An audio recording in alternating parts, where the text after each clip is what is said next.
தசமபாகம் என்றால் என்ன? தசமபாகம் யாருக்கென்று கொடுக்கப்பட்டது?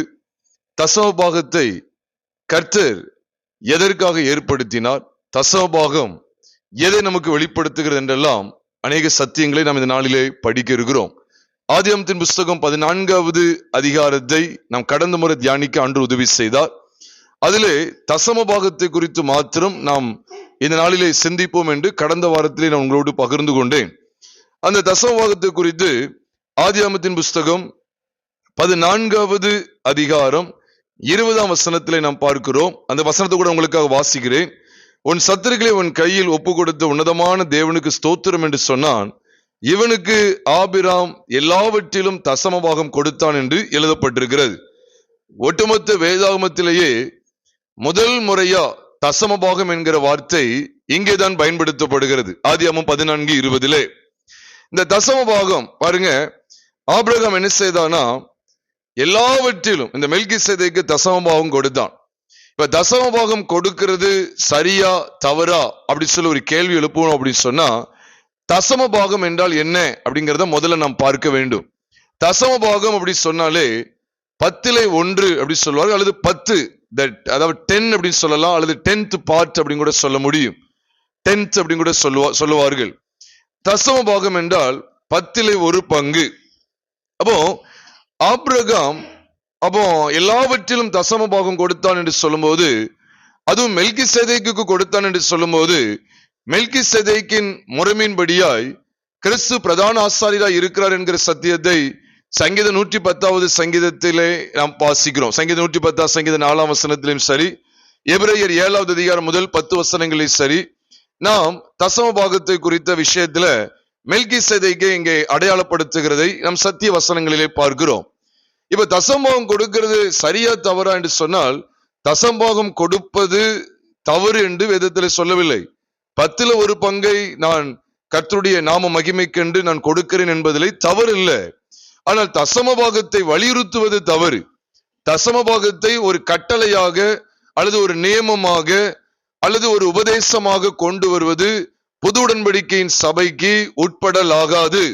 அது முற்றிலுமாய் நிராகரிக்கப்பட வேண்டும். ஏன் இப்படி சொல்லுகிறீர்கள் என்று சொல்லி நீங்கள் கேட்பீர்கள் என்றால், புது உடன்படிக்கையின் சபைக்கு கொடுக்கப்பட்ட அருமையான வாக்கியங்கள் என்ன? 2 கொரிந்தியரின் புஸ்தகம் 9வது அதிகாரம் 7ஆம் வசனம் சொல்லுகிறது, அவனவன் விசனமாயும் அல்ல கட்டாயமாயும் அல்ல, தன் மனதிலே நியமித்தபடியே கொடுக்க கடவன். உற்சாகமாய் கொடுக்கிற இடத்தில் தேவன் பிரியமாய் இருக்கிறார் என்றுதான் வேதத்திலே சொல்லப்பட்டிருக்கிறது. இன்னைக்கு பாருங்க, தசமபாகத்தை வலியுறுத்துகிற எத்தனையோ போதக பிதாக்கள் இருக்கிறார்கள். இந்த காணொளி மூலமாய் கேட்டுக்கொண்டிருக்கிற ஜனங்களா இருந்தாலும் சரி, ஊழியர்களா இருந்தாலும் சரி, சத்தியத்தை நீங்க சரியாக அறிந்து கொள்ள வேண்டும். ஒருவேளை உங்களுக்கு சந்தேகம் இருந்தா நீங்க கீழே இருக்கிற என்னுடைய போன் நம்பரை கூட நீங்க தொடர்பு கொண்டு என்கிட்ட பேசலாம், தாராளமா பேசலாம். ஆனா எக்காரணத்து கொண்டும் சத்தியத்தை தவற விளங்கி கொள்ளக்கூடாது. தசமபாகம் கொடுக்கிறது தப்புன்னு நான் சொல்லவே இல்லை. தசமபாகம் கேட்கறது தப்புன்னு சொல்றேன். அதுல வேதத்துல இப்படி சொல்லி இருக்கு. மல்கிய 3வது அதிகாரம் 8, 9, 10 இதுல சொல்லி இருக்குன்னு சொல்லி வலுக்கட்டாயமா தசமபாகத்தை வலியுறுத்தி கேட்பது, கட்டாயப்படுத்தி கேட்பது வேதத்திற்கு முரண்பாடானது, தேவனுக்கு அது எதிரானது. அப்ப தேவன் தானே தசமபாகம் கொடுக்க சொன்னா, பழைய ஏற்பாட்டு நாட்களில் தேவன் தான் தசமபாகத்தை கொடுக்கும்படிக்கு சொல்லியிருந்தார். எதற்காக கொடுக்க சொன்னார், யாருக்கு கொடுக்க சொன்னார், எந்த காலகட்டத்தில் சொன்னார் அப்படி சொல்லி நாம் பார்க்கும்போது உண்மையாவே அதெல்லாம் நமக்கு ஆச்சரியமூட்டக்கூடிய சத்தியங்களாக இருக்கிறது. பிரியமானவர்களே, பொதுவா பாருங்க, இந்த தசமபாகத்தை தேவன் முதற்கட்டத்துல வலியுறுத்தவே இல்லை. ஆபிரகாமா தான் தசமபாகம் என்ன செய்யறான், 10 கொடுக்கணும்னு சொல்லி அவன் நியமிச்சு. அப்படித்தானே பைபிள்ல இருக்கு. ஆபிரகாமாகத்தான் என்ன செய்கிறார், தீர்மானித்து கொடுக்கிறார். ஆபிரகாம் அன்று சொன்னாரா, நீ 10 பங்கு நீ மெல்கிசேதேக்கு கொடுக்கணும்னு சொல்லி சொன்னாரா? ஆபிரகாம் தன்னை மனதுல 10 கொடுப்பேன்னு சொல்லி கொடுக்கிறார். இப்ப 10 கொடுத்தா அவர் வாங்க மாட்டேன்னு மறுத்துட போறாரா? அல்லது 10 அரை பகுதி மட்டும் நான் கொடுக்கிறேன்னு சொல்லி அந்த 10 பாதி தான் கொடுக்க போறேன்னு சொன்னா ஆண்டவர் கோவிச்சுக்கிட போறாரா? இல்லை. வேதத்தை நீங்க நல்லா கவனிச்சு பாருங்க. ஆபிரகாம் தசமபாகம் கொடுத்தான்னு சொல்லி நாம் பார்க்கிறோம். அதே போல ஆதியாகமத்தின் புஸ்தகம் 28வது அதிகாரத்திலையும் தனக்குண்டான எல்லாவற்றிலும் தசமபாகம் கொடுப்பேன்னு சொல்லி யாக்கோபு சொல்லுகிற பகுதியை நாம் வேதத்துல பார்க்கிறோம். அங்கே ஆதியாகமத்தின் புஸ்தகம் 28வது அதிகாரம் 22வது வசனம், கடைசி வசனத்தின் கடைசி பகுதியில பார்க்கிறோம். தேவரீர் எனக்கு தரும் எல்லாவற்றிலும் உமக்கு தசமபாகம் செலுத்துவேன் என்று சொல்லி பொருத்தனை பண்ணி கொண்டான். அங்கே நம்ம ஆதியாமம் 14 பார்க்கிற ஆபிரகாமாக இருக்கட்டும், ஆதியாமம் 28வது அதிகாரத்தில் பார்க்கப்படுகிற யாக்கோபாக இருக்கட்டும், இவர்கள் தானாக முன் வந்து வாலண்டரி, அது ரொம்ப முக்கியமானது, கம்பல்சரி கிடையாது, மேண்டட்டரி கிடையாது. It's not mandatory that every believer in the search must give tithe அப்படிங்கிறது அர்த்தம் இல்ல. இவரெல்லாம் தானாக முன் வந்து 10ல் ஒரு பங்கு நான் கர்த்தருக்கு செலுத்த நான் முன் வருகிறேன் சொல்லி அவர்களாக சொன்னார்கள் ஒழிய அந்த காலத்துல கட்டளைகள் கொடுக்கப்படவில்லை. கட்டளை எப்ப கொடுக்கப்படுது சொன்னா, நியாயப்பிரமாணத்தில் ஆண்டவர் கட்டளையாக கொடுத்தார், தசமபாகம் செலுத்தணும் சொல்லி கட்டளையாக கொடுத்தார். அந்த கட்டளை நீங்கள் வேதத்துல வாசிப்பீர்கள் என்றால், நாம் என்னாகமத்தின் புஸ்தகம் 18வது அதிகாரத்துக்கு நாம் வரும்போது அதுல விசேஷமா ஆண்டு சொல்றதை கவனித்து பாருங்க. என்னாகமத்தின் புஸ்தகம் 18வது அதிகாரம் 21வது வசனத்திலிருந்து அதிகாரத்தின் கடைசி வசனம் வரைக்கும் நாம் பார்க்கும்போது, இஸ்ரவேல் கோத்திரங்களுக்குள்ளே லேவி கோத்திரம் மாத்திரம் கர்த்தருடைய பணிவிடைக்கென்று பிரத்யேகமாக பிரித்தெடுக்கப்பட்டிருந்தது. அப்போ லேவி கோத்திரத்தார் இஸ்ரவேல் கோத்திரம் மற்ற இஸ்ரவேல் கோத்திரங்களுக்குள்ளே எவ்விதமான சுதந்திரத்தையும் அடையக்கூடாது, அவர்களுக்கு எந்த ஒரு இடமும் சொந்தமாக இருக்கவே கூடாது. அப்படிப்பட்ட சூழ்நிலை இருக்கிற லேவியர்களுக்கு ஆகாரமாக தேவன் தசமபாகத்தை கொடுத்திருந்தார். நம்ம என்னாகமத்தின் புஸ்தகம் 18வது அதிகாரத்திலே விசேஷமா நீங்க 21 இல்ல 20ஆம் வசனத்துல இருந்து கூட நம்ம பார்க்கலாம். அதுல 20ஆம் வசனத்துல அழகா ஒன்று சொல்றாரு பாருங்க. பின்னும் கர்த்தர் ஆரோனை நோக்கி, அவர்களுடைய தேசத்தில் நீ ஒன்றையும் சுதந்திரித்துக் கொள்ள வேண்டாம். ஆரோனை பார்த்தா சொல்றார், லேவி கோத்திரத்துக்கு தலைவனை பாருங்க, பிரதான ஆசாரியனாகிய ஆரோனை பார்த்து சொல்றார், நீ ஒன்றையும் சுதந்திரித்துக் கொள்ள வேண்டாம், அவர்கள் நடுவே உனக்கு பங்கு உண்டாயிருக்க வேண்டாம். இஸ்ரவேல் புத்திரர் நடுவில் நானே உன் பங்கும் உன் சுதந்திரமாய் இருக்கிறேன். இதோ லேவியின் புத்திரர் ஆசரிப்பு கூடாரத்தின் பணிவிடையை செய்கிற அவர்களுடைய வேலைக்காக இஸ்ரவேலுக்குள்ளவை எல்லாவற்றிலும் தசமபாகத்தை அவர்களுக்கு சுதந்திரமாக கொடுத்தேன் அப்படி சொல்லி, அதை தொடர்ந்து ஆண்டவர் இந்த தசமபாகத்தை அவர்கள் நான் கொடுக்கிறேன்னு சொல்லி கொடுக்கிறார். 24ஆம் வசனத்தை பாருங்க. இஸ்ரவேல் புத்திரர் கர்த்தருக்கு ஏறெடுத்து படைக்கும் படைப்பாகிய தசமபாகத்தை லேவியருக்கு சுதந்திரமாக கொடுத்தேன். ஆகையால் இஸ்ரவேல் புத்திரரின் நடுவே அவர்களுக்கு என்ன இல்லை, சுதந்திரம் இல்லை என்று அவர்களுக்கு சொன்னேன். சுதந்திரம் இல்லை அப்படின்னு என்ன தெரியுமா, சொந்தமா அவங்களுக்கு இடம் கிடையாது, சொந்தமா அவங்களுக்கு குடியிருப்புக்குன்னு சொல்லி சொந்தமா இடம் கிடையாது.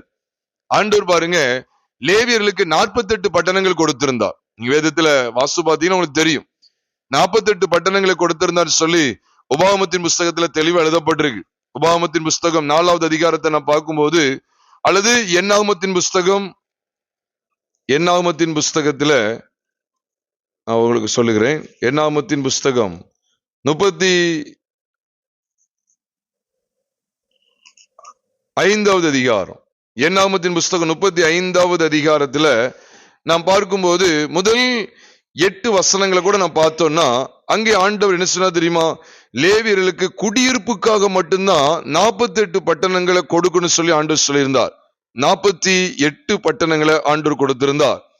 அது 48 பட்டணங்கள்ல 6 பட்டணங்கள் அவர்களுக்கு அடைக்கல பட்டணங்களாக இருக்குன்னு சொல்லி ஆண்டவர் ஏற்படுத்தியிருந்தார். தப்பி ஓடி வருகிறவன் பிழைத்துக் கொள்ளும்படிக்கு 6 பட்டணங்கள் அடைக்கல பட்டணங்களாக இருக்குன்னு சொல்லி 6ஆம் வசனத்துல சொல்ற. என்னாகமத்தின் புஸ்தகம் 35 வசனத்துல, நீங்க லேவியருக்கு கொடுக்கும் பட்டணங்களில் அடைக்கலத்துக்காக 6 பட்டணங்கள் இருக்க வேண்டும். கொலை செய்தவன் அங்கே தப்பி ஓடி போகிறதற்கு அவைகளை குறிக்க கடவீர்கள்.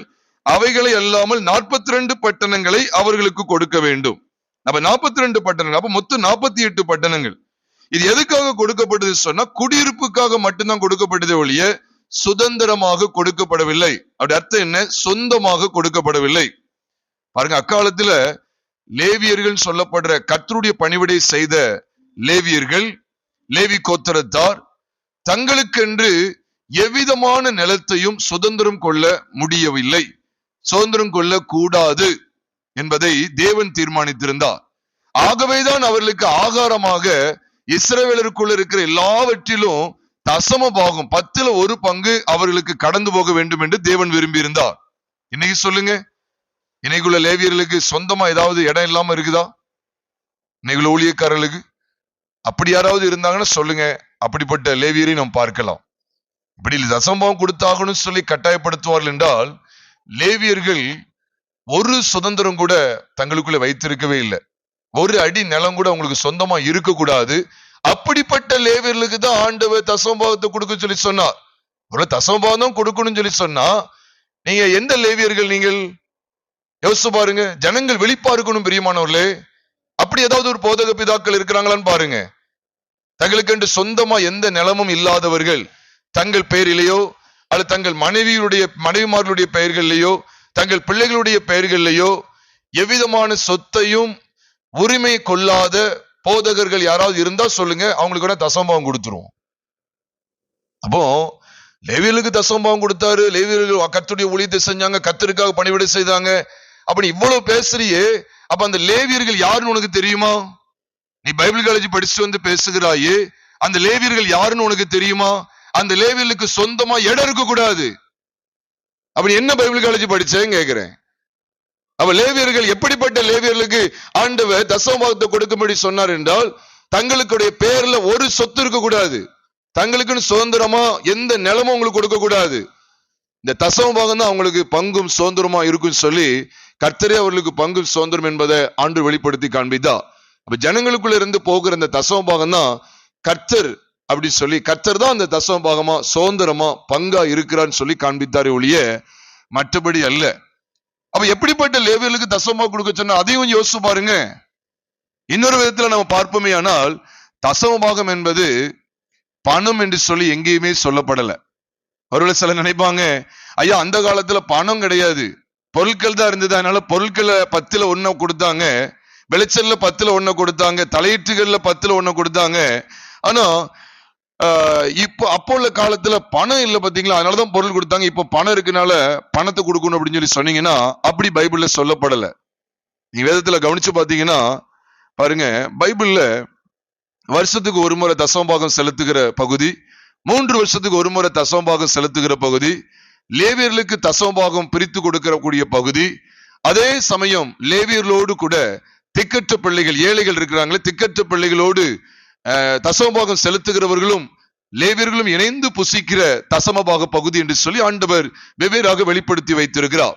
இதை குறித்த சத்தியங்களை லேவியராமத்தின் புஸ்தகம் 27வது அதிகாரம், வீட்டுல போய் நல்லா தியானித்து பாருங்க. லேவியராமத்தின் புஸ்தகம் 27வது அதிகாரத்திலேயும் உபாகமத்தின் புஸ்தகம் 14வது அதிகாரத்திலேயும் அதே உபாகமத்தின் புஸ்தகம் 26வது அதிகாரத்திலேயும் தசமபாகத்தை குறித்த அருமையான சத்தியங்கள் சொல்லப்பட்டிருக்கிறது.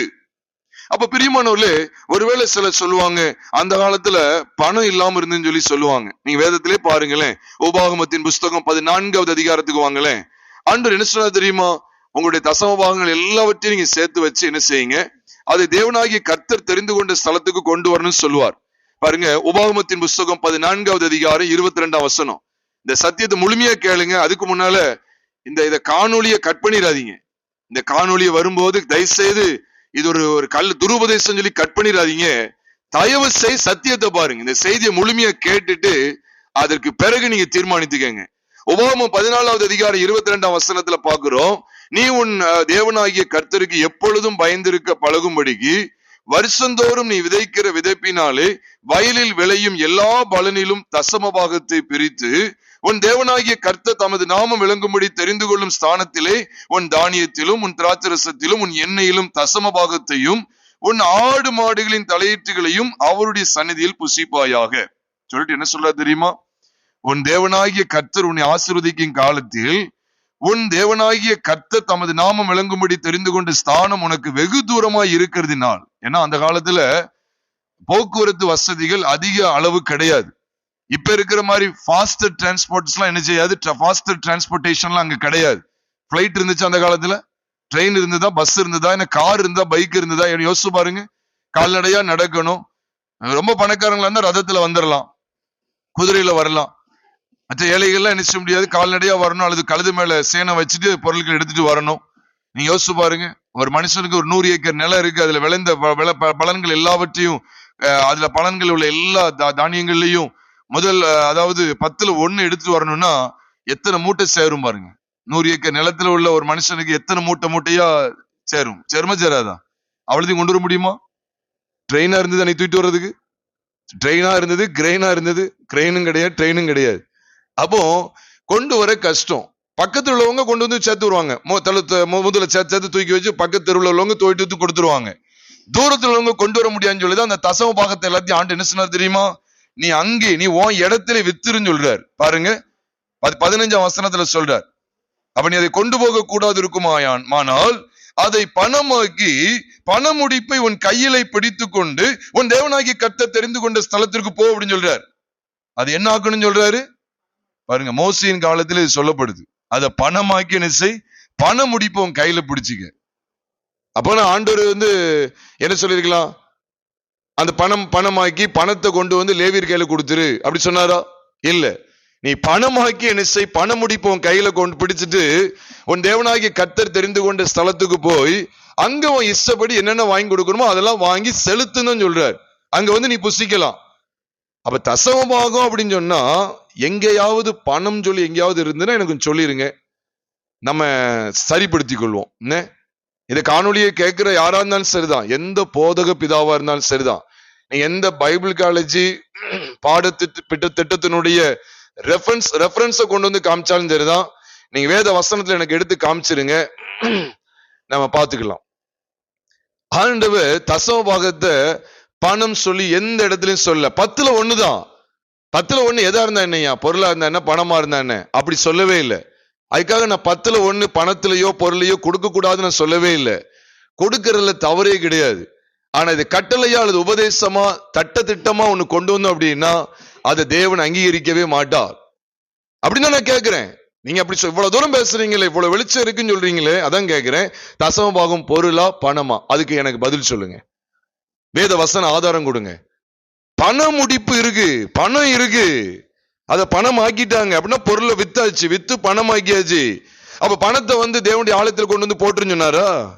அல்லது அங்குள்ள லேவியர்களுக்கு ஆசாரிய ஊழியம் செய்யறாங்களே அந்த லேவியர்களுக்கு கொடுத்துருன்னு சொன்னாரா? இல்ல. அப்படி கொடுக்கறதுக்கு பேர் தசமபாகமே கிடையாது.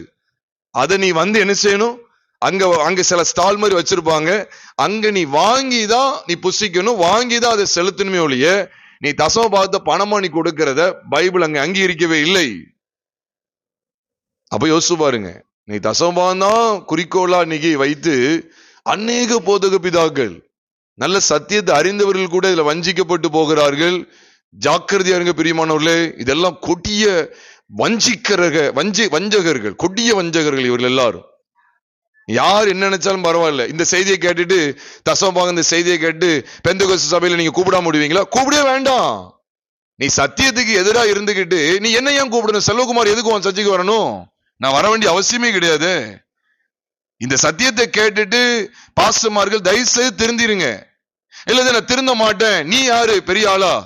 நான் பைபிள் காலேஜ் படிச்சிருக்கேன், நான் PTH, MTH, BD, MD, நீ எவ்வளவு பெரிய படிச்சாலும் சரிதான், வசன ஆதாரம் இல்லாமல் நீ ஊழியம் செய்வாய் என்றால் தேவனுக்கு ஒரு நாளிலே கணக்கு கொடுத்தே தீர வேண்டும்.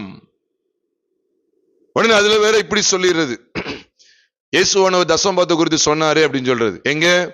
மத்தேயு எழுதின சுவிசேஷம் 23வது அதிகாரம் 23வது வசனத்துல ஆண்டு தசமபாகத்தை பத்தி சொல்லியிருக்காரு. தசமபாகம் கொடுக்கணும் தானே சொன்னார் அப்படின்னு சொல்லுவாங்க. சரி, அதையும் பார்த்துருவோமே. அங்கேயும் கூட மத்தேயு எழுதின சுவிசேஷம் 23வது அதிகாரம் 23ஆம் வசனத்தை நான் உங்களுக்காக வாசிக்கிறேன், கொஞ்சம் கேளுங்க. மத்தேயு 23:23 மாயக்காரராகிய யாரு? அப்போஸ்தலர் சொன்னாரா? தீர்க்கதரிசிகள் சொல்லல, வேத பாரகரே பரிசேயரே. அதோட அர்த்தம் என்ன தெரியுமா?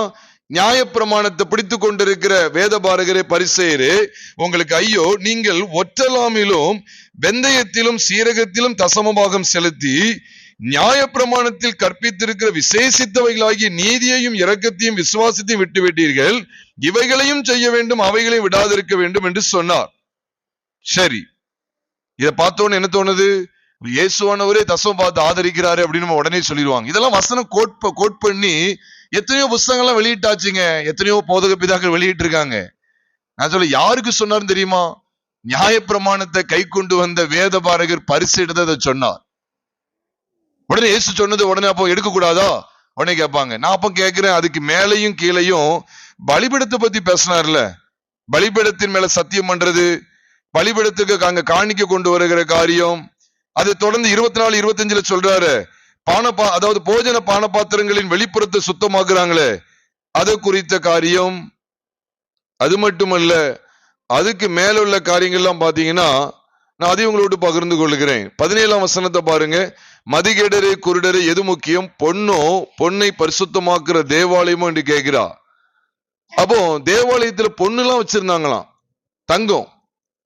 அப்ப அதை நீங்க வச்சிருக்கீங்களா? தங்கம் உள்ள தங்கத்தினால ஏதாவது வச்சிருக்கீங்களா? ஆண்டவர் அங்க நியாயப்பிரமாணத்தை தழுவி கொண்டிருந்த பழைய உடன்படிக்கையின் ஆலயத்தை தான் அவர் கடிந்து கொள்றார். ஆலயத்தில் உள்ளவர்களை தான் கடிந்து கொள்ளுகிறார். நியாயப்பிரமாண போதகர்கள் அவர்கள். எதுக்கு இந்த நியாயப்பிரமாணத்தை நம்ம புதிய உடன்படிக்கையில கொண்டு வரக்கூடாது சொன்னா, கிறிஸ்து நியாயப்பிரமாணத்தின் முடிவா இருக்கிறாராம்.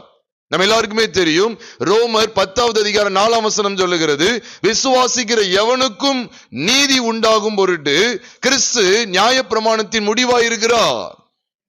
இதைத்தான் அங்கே சொல்லுகிறார். கலாத்தியர் 3வது அதிகாரம் 24 மற்றும் 25 ஆகிய 2 வசனங்களை வாசிக்கும் போது, நாம் விசுவாசத்தினாலே நீதிமான்கள் ஆக்கப்படுவதற்கு நியாயப்பிரமாணம் நம்மை கிறிஸ்துவிடத்தில் வழிநடத்துகிற உபாத்தியாய் இருந்தது. விசுவாசம் வந்த பின்பு நாம் உபாத்திக்கு கீழானவர்கள் அல்லவே. அப்படி என்ன அர்த்தம்? நியாயப்பிரமாணத்துக்கு கீழானவர்கள் அல்ல.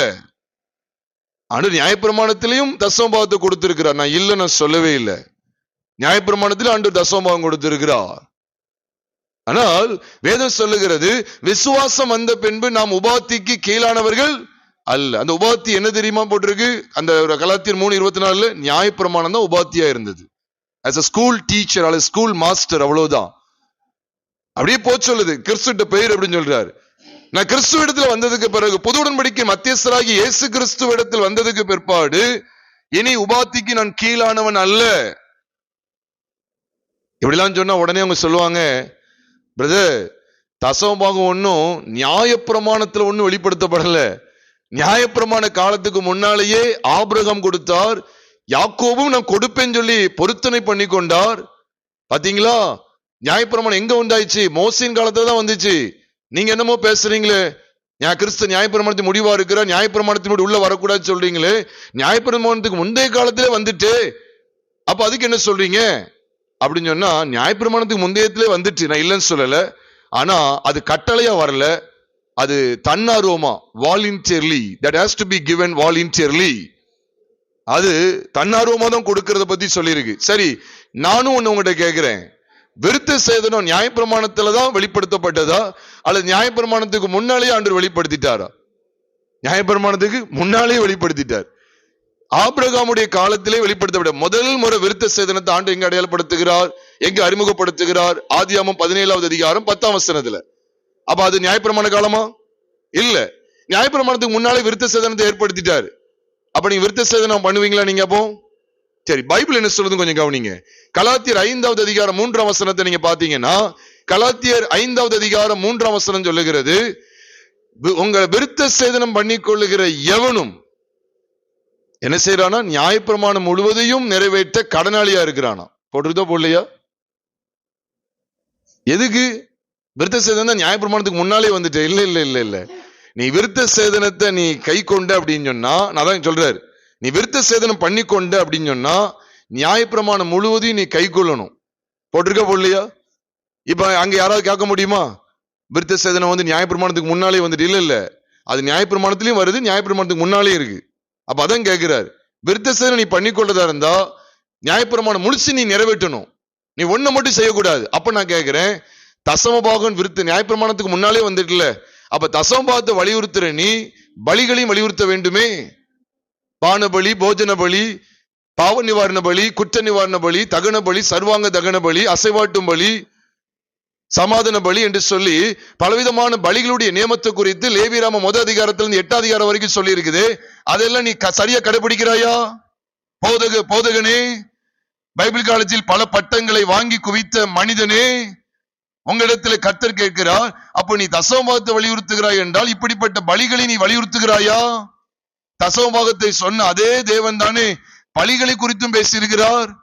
குத்துவிளக்கு எப்பொழுதும் எரிந்து கொண்டிருக்கு என்று சொன்னா, உன் சபையில குத்துவிளக்கு எப்பொழுது எரிந்து கொண்டிருக்குதா? உடனே அதெல்லாம் ஆவிக்குரிய அர்த்தம். தசமபாகம் மட்டும், ஏன்னா உனக்கு பணம் தேவைன்னு சொல்லிடு, அவ்வளவுதான்.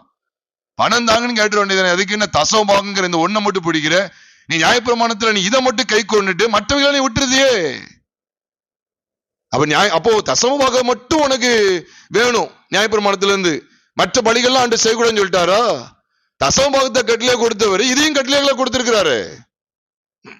அதுதான் யாக்கோபு சொல்றாரு, யாக்கோபு 2வது அதிகாரம் 10வது வசனத்தையும் 11ஆம் வசனத்தையும் வாசித்து பாருங்க.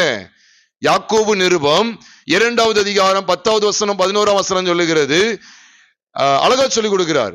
ஒருவன் நியாயப்பிரமாணம் முழுவதையும் கை கொண்டிருந்தும் ஒன்றிலே தவறினால் எல்லாவற்றிலும் குற்றவாளியா இருப்பான்.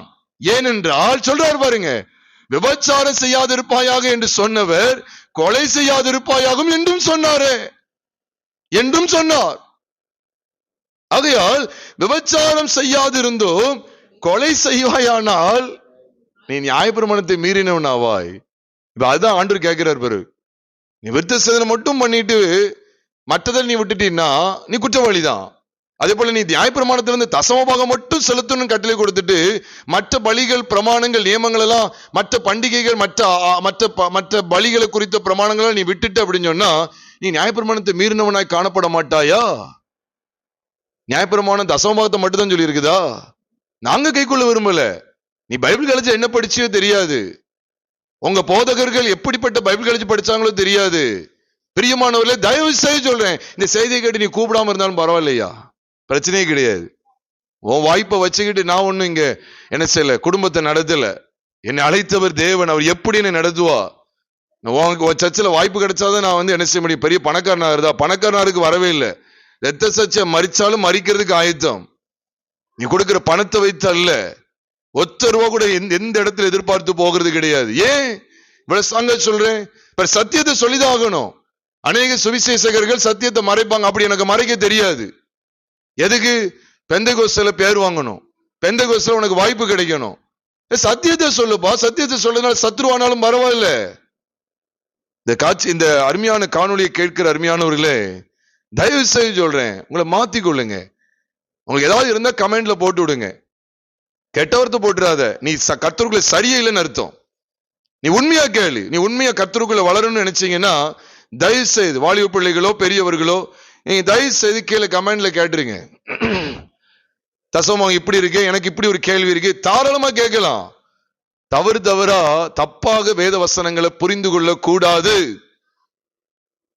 அப்ப இயேசுவானவர் யார்கிட்ட பேசிட்டு இருக்கார்? மத்திய 23ல இவைகளையும் செய்ய வேண்டும் அவைகளை விடாது இருக்க வேண்டும் சொல்லி நியாயப்பிரமாணத்தில் உள்ளவங்கிட்ட பேசுறாரு. ஏன்னா இயேசு வாழ்ந்த காலமே நியாயப்பிரமாண காலம். எப்போ அப்போஸ்தலர் 2வது அதிகாரத்துல பரிசுத்த ஆவியானவர் 120 வெளிப்பட்டாரோ இறங்கினாரோ அப்பதான் புது உடன்படிக்கையின் சபை ஆரம்பமாகிறது. நான் ஒண்ணு கேட்கிறேன், இயேசு சொன்னான்னு சொல்றியே, அப்போ சுகமாக்கப்பட்ட ஒரு மனிதனை ஆண்டு பார்த்து சொன்னார், நீ உன்னை ஆசாரியனுக்கு காண்பித்து மோசே கட்டளையிட்ட பலியை செலுத்துன்னு சொன்னாரு. அதுவும் இயேசுதானே சொன்னாரு. செஞ்சிருவியா நீன்னு கேக்குறேன். இதை இயேசு சொன்னார்னு சொல்லி புக்கில் எல்லாம் தசமபாகம் கொடுக்க வேண்டும்ங்கிற வலியுறுத்துகிற அந்த புக்கில் எல்லாம் எழுதியிருக்கிறாயே, நீ இதை எழுதி விட போ. இயேசுதான் சொன்னாரு. என்ன சொன்னாரு? உனக்கு ஒரு அற்புதம் நடந்துட்டுனா நீ என்ன செய்யணும்? உன்னை போய் ஆசாரியனுக்கு காண்பி. அப்போ உங்க போதக பிதாவிட்ட போயிருங்க, போய் இயேசு சுகம் கொடுத்தான்னு சொல்லி நீ பலி செலுத்திடுவே. நீனு மோசே கட்டளையிட்ட பலியை செலுத்துன்னு சொன்னாரு, அதை நீ செஞ்சிருவியா? அதுக்கு மட்டும் யோசிக்கிற.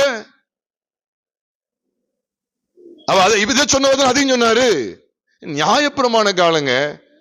இயேசு போல வாழணும்னு சொல்லிட்டு அப்ப நீ இயேசு பிறந்த 8ஆம் நாள்ல விருத்தசேதனம் பண்ணப்பட்டார்னு சொல்லி லூக்கா 2 அதிகாரத்துல வாசிக்கிறோம். விருத்தசேதனம் பண்ணப்படுவதற்கு அவர் சர்ச்சைக்கு கொண்டு போகப்பட்டார், தேவாலயத்துக்கு கொண்டு போகப்பட்டார். அப்ப நம்ம வீட்டுல பிறக்கிற பிள்ளைகளை பிறந்த 8ஆம் நாள்ல விருத்தசேதனம் பண்ணுவதற்கு நம்ம சபைக்கு கொண்டு போகலாமா? கொண்டு போக கூடாது. அவர் நியாயப்பிரமாணத்தின் முடிவா இருக்கிறார். Christ is the end of the law, especially for the righteousness to everyone who believes. விசுவாசிக்கிற யாவருக்கும் நீதி உண்டாக கிறிஸ்து நியாயப்பிரமாணத்தின் முடிவா இருக்கிறாரா. அதனாலதான் எபேசியர் நிருபத்துக்கு அப்போஸ்தலனாகிய பவுல் மூலமாய் ஆவியானவர் சத்தியத்தை சொல்லும் போது எபேசியர் 2வது அதிகாரம் 15ஆம் வசனம் சொல்லுகிறது. மீண்டும் வலியுறுத்துகிறேன், எபேசியர் 2வது அதிகாரம் 15ஆம் வசனம் சொல்லுகிறது, சட்ட திட்டங்களாகிய நியாய பிரமாணத்தை தம்முடைய மாம்சத்தினாலே என்ன செய்தான்? ஒழித்து. Christ abolished the total law, the complete law by his flesh, by his body. தம்முடைய மாம்சத்தினாலே சட்டதிட்டங்களாகிய நியாய பிரமாணத்தை ஒழித்து. தெளிவா இருக்கு. சட்டதிட்டங்களாகிய நியாய பிரமாணத்தை தம்முடைய மாம்சத்தினாலே ஒழித்து ஒழித்து ஒழித்து ஒழித்து. என்ன காணொலியில் இதுக்கு நல்ல கேட்கட்டும் தான் சொல்றேன், தயவு செய்து கேளுங்க. இன்னைக்கு என்ன குற்றமா சொல்றதுக்கு ஆட்கள் இருக்காங்க. இதை குறித்து நான் பெருமைக்கெல்லாம் சொல்ல வரல. எல்லாராலும் நீங்க பாதிக்கப்படுன்னு இருக்கு, நடக்கட்டும். அதுல கொஞ்சம் தான் நிறைவேறு, கால்வாசி தான் நிறைவேறிருக்கு, இன்னும் நிறைவேறட்டும். நான் என்ன கேட்கிறேன்னா, உனக்கு பிராக்டிக்கலா அறிவு இருக்குதா இல்லையா? ஒரு பிராக்டிக்கலா ஒரு தெளிவு இருக்குதா இல்லையா? நீ பைபிள் காலேஜ் படிச்சேன்னு சொல்றியப்ப நான் காண்பிக்கிறதா வசனமா இல்ல எப்படி கேட்கிறேன்.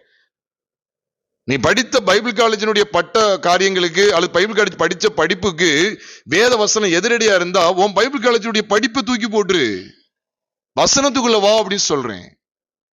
நீ வேதத்துல பாத்தீங்கன்னா தசமபாகம் யாருக்கு அப்படின்னு சொன்னா பாருங்க, எல்லாத்துக்கும் வசன விளக்கி சொன்னா அது ஆதி காலத்தில் உள்ள ஆசாரியத்துவத்தில் இருந்தவர்களுக்கு தான், லேவி கோத்திரத்தை சேர்ந்தவர்கள் தான். நான் கேட்கிறேன், அக்காலத்தில் லேவியர்களுடைய அந்த ஆசாரித்துவ முறைமை ஒளிந்து போயிட்டா இல்லையா? நான் கேட்கிறேன்.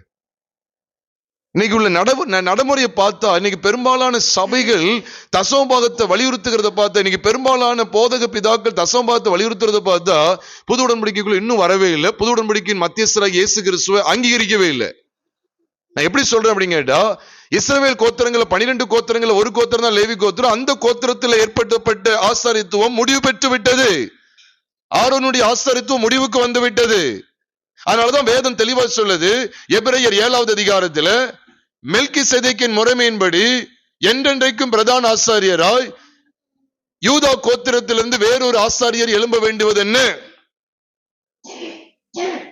புது உடன்படிக்கையின் மத்தியஸ்தர் லேவி கோத்திரத்துல வந்திருக்கணும்.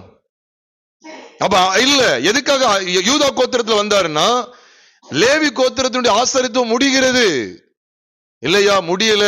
அதனாலதான் நாங்க தசமபாகம் கேட்கிறோம்னா அப்ப நீங்க எழுதி வச்சுக்கங்க. பான பலி, போஜன பலி, பாவ நிவாரண பலி, குற்ற நிவாரண பலி, தகன பலி, சர்வாங்க தகன பலி, அசைவாட்டும் பலி, சமாதான பலி, இப்படிப்பட்ட பலிகளுக்குரிய எல்லா நியமங்களும் ஒளிஞ்சு போகலப்போ. தசமபாகம் ஒளிந்து போகல அப்படின்னா அதுவும் ஒளிந்து போகல. ஆண்டு எங்க சொன்னாரு? தசமபாகத்துல கொஞ்சத்தை நான் ஒழிச்சிட்டேன், கொஞ்சத்தை நான் வச்சிருக்கிறேன்னு சொல்லி எங்க சொல்லிருக்கேன்? அதுக்காக ரெஃபரன்ஸ் கொடுங்க. இப்படி எதுக்குமே கொடுக்க மாட்டேன். ஏன்னா வாயில போடணும், இந்த வயிற்றுக்கான காரியங்களை பார்க்கணும். பிள்ளைகளுடைய படிப்பு, பிள்ளைகளுடைய திருமண காரியம், வீடு கட்டணும், கார் வாங்கணும், பைக்கிலே நாள் போறது, அப்புறம் கார் வாங்கணும், அப்புறம் காருக்கு மேல கார் வாங்கணும். உன்னுடைய உல்லாசமான வாழ்க்கைக்கு, உன்னுடைய உலக பிரகாரமான லௌகிக இச்சைகளை நிறைவேற்றுவதற்கு, உன்னுடைய ஆடம்பர வாழ்க்கைக்கு கர்த்தருடைய வசனத்திலே நீ விளையாண்டு கொண்டிருக்கிறாய். கர்த்தருக்கு நீ கணக்கு கொடுத்தே ஆக வேண்டும். இது எச்சரிக்கை. பேசாம விசுவாசிகள் மனதில் நியமித்து கொடுக்கறத வாங்கிட்டு அது கொஞ்சமோ நிறைவோ, கஞ்ச குடிச்சாலும் பரவாயில்ல, பிரியாணி சாப்பிட்டாலும் சரி, கஞ்ச குடிச்சாலும் சரி, நித்திய ஜீவனுக்கு ஜனங்களை ஆயத்தப்படுத்திட்டு போதும் என்கிற மனதோடு கூடிய தேவபக்தியோடு பரலோகம் வந்து சேர்ந்துடு. பணாசை உள்ளவன நீ நரகத்துக்கு போய்விடக் கூடாது. அதான் பைபிள்ல எவ்வளவு கண்டிக்கார் தெரியுமா? அநேகர் பணாசை உள்ளவங்களா இருப்பாங்க, இருமாப்புள்ளவர்கள். எவ்வளவு கண்டிக்கிறார்? 2 பேதுரு 2வது அதிகாரத்துல கண்டிக்கிறார். கள்ளத்திற்குதிசிகள், கபடமுள்ள வேலையாட்கள். ரோமர் 16வது அதிகாரம் கடைசியில கண்டிக்கிறார். அவர்கள் வயிற்றுக்கே ஊழியம் செய்கிறார்களாம், பணத்துக்கு ஊழியம் செய்கிறார்கள், இழிவான ஆதாயத்துக்காக மந்தையை மேய்க்க கூடாது. இதுல வேற பெரிய கொடுமை என்னன்னா, தசமபாகம் கொடுக்கலன்னா உனக்கு சாபம் வரும்னு சொல்றது. எவ்வளவு நூதனம் பாருங்க. ஒரு புக்ல நான் வாசித்தேன், இப்ப இல்ல, ஒரு 5-6 வருஷத்துக்கு முன்னால இருக்கும்னு நினைக்கிறேன். 5-6 வருஷத்துக்கு முன்னால இருக்கும் ஒரு புஸ்தகத்துல இப்படியே வாசித்தேன், ஒரு பத்திரிகையில. நீ கடன் பட்டிருந்தா கூட கடன்ல கூட தசமபாகம் கொடுக்கணுமா பாருங்க. எப்படி ஒரு ஆள் 5 லட்சம் ரூபாய் கடன் பட்டிருந்தா அந்த 5 லட்சத்துக்கு தசமபாகம் கொடுக்கணும். 50,000 ரூபாய் கொடுத்தாதான் அவன் கடன் அடைக்க முடியுமா? இல்ல நீ கடன்லயே கிடப்ப. அது மட்டும் இல்ல, நீ அப்படி கொடுக்கல அப்படின்னா உன் கல்லறை பெட்டி வரைக்கும் கடன்ல தான் இருக்கும் அப்படின்னு சொல்லி நான் வாசதான் சொல்றேன். பத்திரிகையில வாசித்தேன், ஒரு தம்பி எனக்கு காண்பித்தார், அந்த பத்திரிகையில வாசித்தேன். எல்லாமே உனக்கு சவப்பெட்டி வரைக்கும் உனக்கு கடன்ல தான் இருக்கும் அப்படின்னு சொல்லி சாபம் விடுறாங்க. எங்க படிச்சேனே கேக்குறேன். அப்படின்னா தசமபாகம் மட்டும்தான் நியாயப்பிரமாணத்துல இருக்குதா? நீ இந்த விளையாட்டுலாம் பண்ணக்கூடாது. இல்ல நியாயப்பிரமாணத்துல தசமபாகம் நியாயப்பிரமாணத்துக்கு முன்னாலேயே வந்துட்டுன்னா நான் அதை தான் கேட்கிறேன். விருத்த சேதனம் நியாயப்பிரமாணத்துக்கு முன்னாலே வந்துட்டு அதை நீ செலுத்துவாயான்னு கேட்கிறேன். பவுல் தான் சொன்னாரு, கலாத்திய சபை விருத்த சேதனங்கிற ஒரு நூதனமான உபதேசத்துக்கு இடம் கொடுத்துட்டு அப்பதான் கேட்டாரு. என்ன கேட்கறது தெரியுமா? உங்களில் விருத்த சேதனம் பண்ணிக்கொள்ளுகிற எவனும் நியாயப்பிரமாணம் முழுவதையும் நிறைவேற்ற கடனாளியா இருக்கிறான், உன்னால முடியாது. நீ எல்லா பலிகளையும் செலுத்திடுவியா? எல்லா பண்டிகைகளையும் கிரமமா ஆசரிச்சிருவியா? எல்லா பலிகளுக்கும் உள்ள நியமங்களை சரியா எல்லாத்தையும் அளவோடு கரெக்டா வச்சிருவியா? முடியாது. எங்களாலதான் ரொம்ப ஜாக்கிரதையா இருக்கணும் பிரியமானவர்களே. ஆனா தசமபாவம் கொடுத்திருக்கு, தசமபாவம் சொல்லி இருக்கு.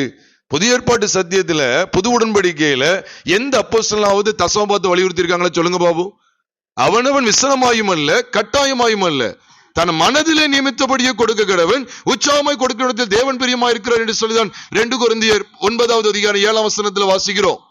நீங்க கலாத்தியர் 6வது அதிகாரத்துக்கு வரும்போது கூட அங்கேயும் சொல்றாரு, திருவசனத்தில் உபதேசிக்கப்படுகிறவன் தான் உபதேசிக்கிறவனுக்கு சகல நன்மைகளிலும் பகிர்ந்தளிக்க கடவன் சொல்லிதான் அங்கே கலாத்தியர் 6வது அதிகாரம் 6ஆம் வசனத்துல வாசிக்கிறோம் பிரியமானவர்களே.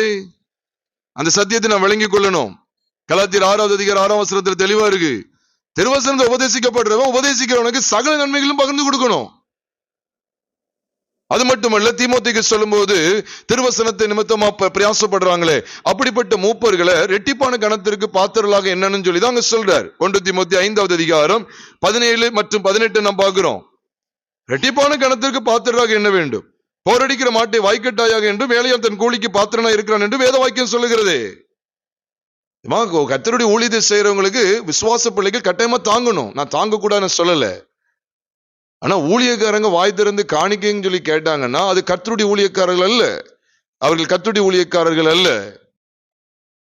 அவர்கள் தங்கள் வயிற்றுக்கே ஊழியம் செய்கிறார்கள். அவர்கள் தேவன் வயிறு இல்லையா? பணம் இல்லாம எப்படியா ஊழியம் செய்ய முடியும்? அது நீ சொல்லக்கூடாது. ஆதி காலத்துல அப்போஸ்தலர்கள் எப்படியா சொல்லிட்டு இருந்தாங்க, எல்லாரும் உங்களுடைய சொத்து பத்தெல்லாம் வித்து எனக்கு என் பாதத்துல வைங்க, அப்போஸ்தலர் எங்க பாதத்துல வைக்கணும், நீ உங்க சொத்தெல்லாம் வித்து எங்களுக்கு தரணும், அதை வித்து தரணும், இதை வித்து தரணும். அவங்கள கட்டளை கொடுத்தாங்க. தேவன் அப்படி அப்படி கேட்க சொன்னாரா? சத்தியத்தை அறிந்தாங்க. சத்தியத்தை அறிய அறிய, தேவனுடைய அன்பை அறிய அறிய அவங்களுக்கு வெளிச்சம் கிடைக்கும். இந்த உலக பொருள் ஒண்ணுமே இல்லைன்னு சொல்லி உலக பொருட்களை, உலகத்தின் ஐஸ்வர்யங்கள்லாம் துச்சமான எண்ணினாங்க. அதன் விளைவா என்ன செஞ்சாங்க? எல்லாத்தையும் வித்து அப்போஸ்தலருடைய பாதத்துல வச்சுட்டாங்க. உடனே அப்போஸ்தலர் ஆடம்பரமா வாழ்ந்துட்டாங்களா? 2வது அதிகாரத்துல எல்லாருமே அப்போஸ்தலருடைய பாதத்துல வைக்காங்க. 3வது அதிகாரத்துல பார்க்கும், வெள்ளியும் பொண்ணு என்னிடத்தில் இல்லைன்னு சொல்லி பவுலும் யோவானும் சொல்லுகிற அளவுக்கு அங்கே காரியங்கள் சம்பவிக்கிறது. என காலில் வச்ச ஐஸ்வர்யத்துங்களை எங்க தலைக்கு மேல தூக்கி வச்சா ஆடிட்டு இருந்தாங்க. பை தங்களுடைய ஜிப்பா பையில எல்லாம் நிரப்பிட்டாங்களா? இல்லை பிரியமானோர்லே. வசனத்தை நம்ம தெளிவா அறியணும். நீ சத்தியத்தை சரிவர அறியல. இன்னைக்கு ஜனங்கள் எல்லாம் அப்படி வச்சாங்க. நான் என்ன சொல்லனா, அதாவது ஒரு மனுஷன் ஒரு மனுஷி ஒரு குடும்பம் சபைக்கு வருது, அவங்க மனப்பூர்வமா கர்த்தருக்குன்னு 1 லட்சம் கூட காணிக்க கொடுக்கலாம், தப்பு கிடையாது. அந்த 1 லட்சத்தை கூட போதகர் வாங்கலாம், தவறே கிடையாது. ஆனா வாய் திறந்து ஊழியக்காரன் 10 ரூபா கூட கேட்க கூடாது, வெறும் 10 ரூபா கூட கேட்க கூடாது. அவங்களாம் மனமும் வந்து எவ்வளவும் கொடுக்கலாம் இல்லையா? ஊழியக்காரங்களுக்கு ஏதோ ஒரு வாகனம் வாங்கி கொடுக்கணும், என்னமும் செய்யலாம். அது அவங்களுக்கும் தேவனுக்கும் உள்ள தனிப்பட்ட காரியம். அவங்களுக்கும் தேவனுக்கு இடைப்பட்ட அந்த உறவிலை வெளிப்படக்கூடிய அந்த ஒத்தாசை, அந்த ஒரு உத்வேகம், அந்த ஒரு உபகாரம். ஆனா இன்னைக்கு பாருங்க, நீ இந்த காணிக்கு கொண்டு அந்த காணிக்கு, இன்னைக்கு மதியானம் கூட இடத்துக்கு போயிருக்கோம். அந்த ஐயா சொல்றாங்க, எங்க சர்ச்சில் உண்டியல் கொடுத்துருவாங்க, 10,000 கொடுக்குறவங்களை எழுப்பி விட்டு சொல்றது 25,000 கொடுப்பாங்க. 1000 ரூபாய்க்கு மேல யாரெல்லாம் கொடுத்தாங்களோ அவங்களுக்கு ஒரு சின்ன கிஃப்ட் கொடுக்கறது, எழுப்பி விட்டு கொடுக்கறது. 1000 ரூபாய்க்கு கீழே கொடுக்குறவங்களுக்கு கேட்டோம், அவங்களுக்கு எல்லாம் கூப்பிட மாட்டாங்க, எந்திரிக்க சொல்ல மாட்டாங்க. அப்ப அவங்களுக்கு ஒரு மாதிரி இருக்கும்ல, அதெல்லாம் நீ என்னையும் கெட்டு போ, எனக்கு தேவை பணம், துட்டு இல்லையா, போய்கிட்டே இருக்கலாம். நீனு எவ்வளவு அட்டூழியங்கள் பாருங்க. அதான் ஆதியிலே ஒரு பாட்டு பாடி இருக்காங்க போல, காசே தான் கடவுளிடம் சொன்னோம். இன்னைக்கு அப்படி ஆயிடுச்சு. எல்லா பக்கம் உண்டியில கொடுத்து என்னது வசூலிக்க ஆரம்பிச்சிட்டாங்க. பில் புக்கு கட்டையோ கட்டடிக்கிறது, பில் புக்கு கட்டடிக்கிறது, பில் புக்கு அட்டை அடிக்கிறது. சத்துரு எப்படிலாம் ஜனங்களை வஞ்சிக்காம பாருங்க, ஊழியக்காரங்களை வஞ்சிக்காம பாருங்க. நான் சொல்ல, விசுவாசம் உனக்கு இல்லையா? விசுவாசத்தினால நீதிமான் பிழைப்பான். நான் சொல்றேன், பட்னியா கிடந்து ரத்த சாட்சிய கூட மறிக்கலாம், ஆனா பிச்சை எடுத்து என்ன செய்யக்கூடாது? நான் வயிற்றை கழுவ கூடாது. கஞ்சி குடிச்சாலும் பரவாயில்லைங்க, நீ பிரியாணி சாப்பிட்டு ஜனங்கள்கிட்ட கேட்டு கேட்டு கேட்டு பணாசை உள்ளவனா நீ பிரியாணி சாப்பிட்டு ஆடம்பரமான கார்கள்ல நீ பயணித்து நரகம் போவதை விட தேவனையே சார்ந்து கொஞ்சமா புசிச்சாலும் கடைசி வரைக்கும் தரித்திரமா இருந்து நீ ஜீவனுக்குள் பிரவேசிப்பது உனக்கு நலமா இருக்கும். எப்படி வாழ்ந்திருக்காங்க பாருங்க. தீமோத்தியா இருக்கட்டும், தீத்துவா இருக்கட்டும், பர்னபா இருக்கட்டும், லூக்காவா இருக்கட்டும், மார்க்குவா இருக்கட்டும், அப்போஸ்தலனாகிய பவுலாக இருக்கட்டும், ஆக்கிலாவா இருக்கட்டும், பிரிஸ்கில்லாவா இருக்கட்டும், அப்போஸ்தலனாகிய பவுல் வெளிப்படுத்தி காண்பிக்கிற, அடையாளப்படுத்தி காண்பிக்கிற அந்த ரோமர் 16வது அதிகாரத்தில் வரக்கூடிய தாசர்களாக இருக்கட்டும், பிலிப்பியர் 4வது அதிகாரம் முதல் 2 வசனங்களில் காண்பிக்கப்படுகிற தாசர்களாக இருக்கட்டும், 2 தீமோத்தேயு புத்தகம் 4வது அதிகாரத்தில் காண்பிக்கப்படுற தாசர்களாக இருக்கட்டும், பிலமோன்ல காண்பிக்கப்படுகிற தாசர்களாக இருக்கட்டும், கொலோசியர் 4வது அதிகாரத்தில் காண்பிக்கப்படுகிற தாசர்களாக இருக்கட்டும், இவரில் ஒருவர் கூட காணிக்கைங்கிற பேர்ல மக்களிடத்துல எதை எதிர்பார்க்கவில்லையே. பவுல் கூட சொல்றார், நான் உங்களிடத்தில் அனுப்பிவிட்டோமே, அந்த சகோதரன் உங்களிடத்துல பொழிவை தேடினது உண்டா? 2 கொரிந்தியர் 12வது அதிகாரத்துல கேட்கிறார். 2 கொரிந்தியர் 12வது அதிகாரம் 12, 13, 14, 15 ஆகிய வசனங்களை வாசிக்கும் போது அவர்கள் பொழிவை தேடினது உண்டா என்று கேட்கிறார். நான் சொல்றேன், பொழிவை தேடுவதும் அழிவை தேடுவதும் ஒண்ணுதான். இன்னைக்கு பணம், எங்க போனாலும் பணம் கொடுக்கலன்னா சாப வார்த்தைகள். நான் சொல்றேன் பிரியமானவர்களே, இந்த தசமபாகம் அப்படிங்கறத நீங்க கேட்கணும் பிரியமானவர்களே. தசமபாகம் யாருக்கு கொடுக்க சொன்னார் பாஸ்டர்? கேளுங்க. இந்த காணொலியில கேட்கிற அருமையான சகோதரி நீங்க தைரியமா கேளுங்க. யாருக்கு கொடுக்க சொன்னார் பாஸ்டர்? உடனே அவங்க சொல்லுவாங்க, ஊழியக்காரங்களுக்கு. எந்த ஊழியக்காரங்களுக்கு கொடுக்க சொன்னார் பாஸ்டர்? ஆமா, அன்னைக்கு லேவியர்கள் கொடுத்தாங்கல்ல. அதான் எந்த லேவியர்கள் பாஸ்டர்? இந்த வீடு வாசல் சொல்லி சொந்தமா வச்சிருக்காங்க அவங்களுக்கா பாஸ்டர்? அல்லது எந்த சுதந்திரமும் எந்த பூமியில உள்ள எந்த நிலமும் உரிமை கிடையாது, சொந்தம் கிடையாதுன்னு சொல்லி வெறுமையா இருந்தாங்களே அவங்களுக்கு கொடுக்க சொன்னாரா பாஸ்டர்ன்னு கேளுங்க. அப்பதான் அவங்களுக்கு தெரியும், என்னடா இந்த விசுவாசி பைபிள் காலேஜுக்கே போகாம இப்படி நம்மளோட கேள்வி கேட்டு மடக்கிட்டான். அது அது அது என்ன? அது வசமான தண்டனை இருக்கு பிரியமானவர்களே. அது மட்டும் இல்ல, இன்னொரு கேள்வியும் கேட்டு பாருங்க. பாஸ்டர், தசம பாகம் பொருளா பணமா, அதை கொஞ்சம் சொல்லிருங்களேன் அப்படின்னு கேட்டு பாருங்க. காதை தான் சொரிஞ்சிட்டு இருப்பாங்க, தலையை சொறிவாங்க. ஐயோ, வசமான கேள்வி கேட்டான்னு. அது அந்த காலத்துல பணம் கிடையாதா? இல்ல பாஸ்டர், உபாகமம் 14வது அதிகாரம் 25ஆம் வசனத்துல பண முடிப்பை எடுத்துட்டு போய் சொல்றாரு. உபாகமம் 14:25 பண முடிப்பை கையில கொண்டுட்டு போய் அங்க போய் பணமா கொடுக்க சொல்லலையே. பணம் இருக்கிற சமயத்துல கூட பொருளாதாரம் கொடுக்க சொல்லியிருக்காரு. தசமபாகம் பணம் சொல்லி எங்கேயாவது பைபிள்ல போட்டிருக்கா பாஸ்டர்? கொஞ்சம் எனக்கு இது விலைக்கு காமிங்களேன் அப்படி கேட்டு பாருங்க, ஓடிடுவாங்க. அடுத்து என்ன சொல்லுவாங்க தெரியுமா? நீங்க ஊழியக்காரங்க எய்த்து பேசுறீங்க சிஸ்டர், நீங்க அவ்வளவுதான் அப்படின்னு சொல்லுவாங்க. உனக்கு பேச முடியலன்னா உனக்கு இதான் உனக்கு தெரியும், மிரட்டு தான் உனக்கு தெரியும். யாரை மிரட்டுகிறாய்? சத்தியத்துல நீ இல்லாம இருந்துகிட்டு ஜனங்களை உருட்டுறதும் மிரட்டுறதுமா இருக்கு. தசமபாகம் சொன்னா அந்த காலத்துல தசமபாகத்தை லேவியர்கள் மட்டுமே அனுபவிக்கிறதா ஆண்டவர் ஏற்படுத்தவே இல்லை. அதை சொல்லி கொடுக்காங்களா? அது சொல்லி கொடுக்க கிடையாது. தசமபாகம் பாஸ்டருக்குரியது, பாஸ்டருக்கும் அவங்க பிள்ளைகளுக்குரியது. எங்க படிச்ச நான் கேட்கிறேன். நீ சொல்ற அந்த பழைய உடன்படிக்கையே என்ன சொல்லி கொடுக்க தெரியுமா? தசமபாகத்தை பிரிக்கணுமா. எவ்வளவு அழகா இருக்கு பாருங்க, பிரிக்க சொல்றாரு. நீங்க உபாகமத்தின் புஸ்தகம் 14வது அதிகாரத்தை எடுத்து பாருங்க. அதுல ஆண்டவர் பிரிச்சு ஒவ்வொருத்தரும் சாப்பிடக்கூடியதா சொல்றாரு. திக்கற்ற பிள்ளைகள் சாப்பிடுறதுக்கு சொல்றாரு. நீங்க பாருங்களேன், அது கூட வாசிங்க. உபாகமத்தின் புஸ்தகம் வாசிங்க, 14வது அதிகாரம் 28 27 வாசிங்க. இல்ல 26 வாசிங்க.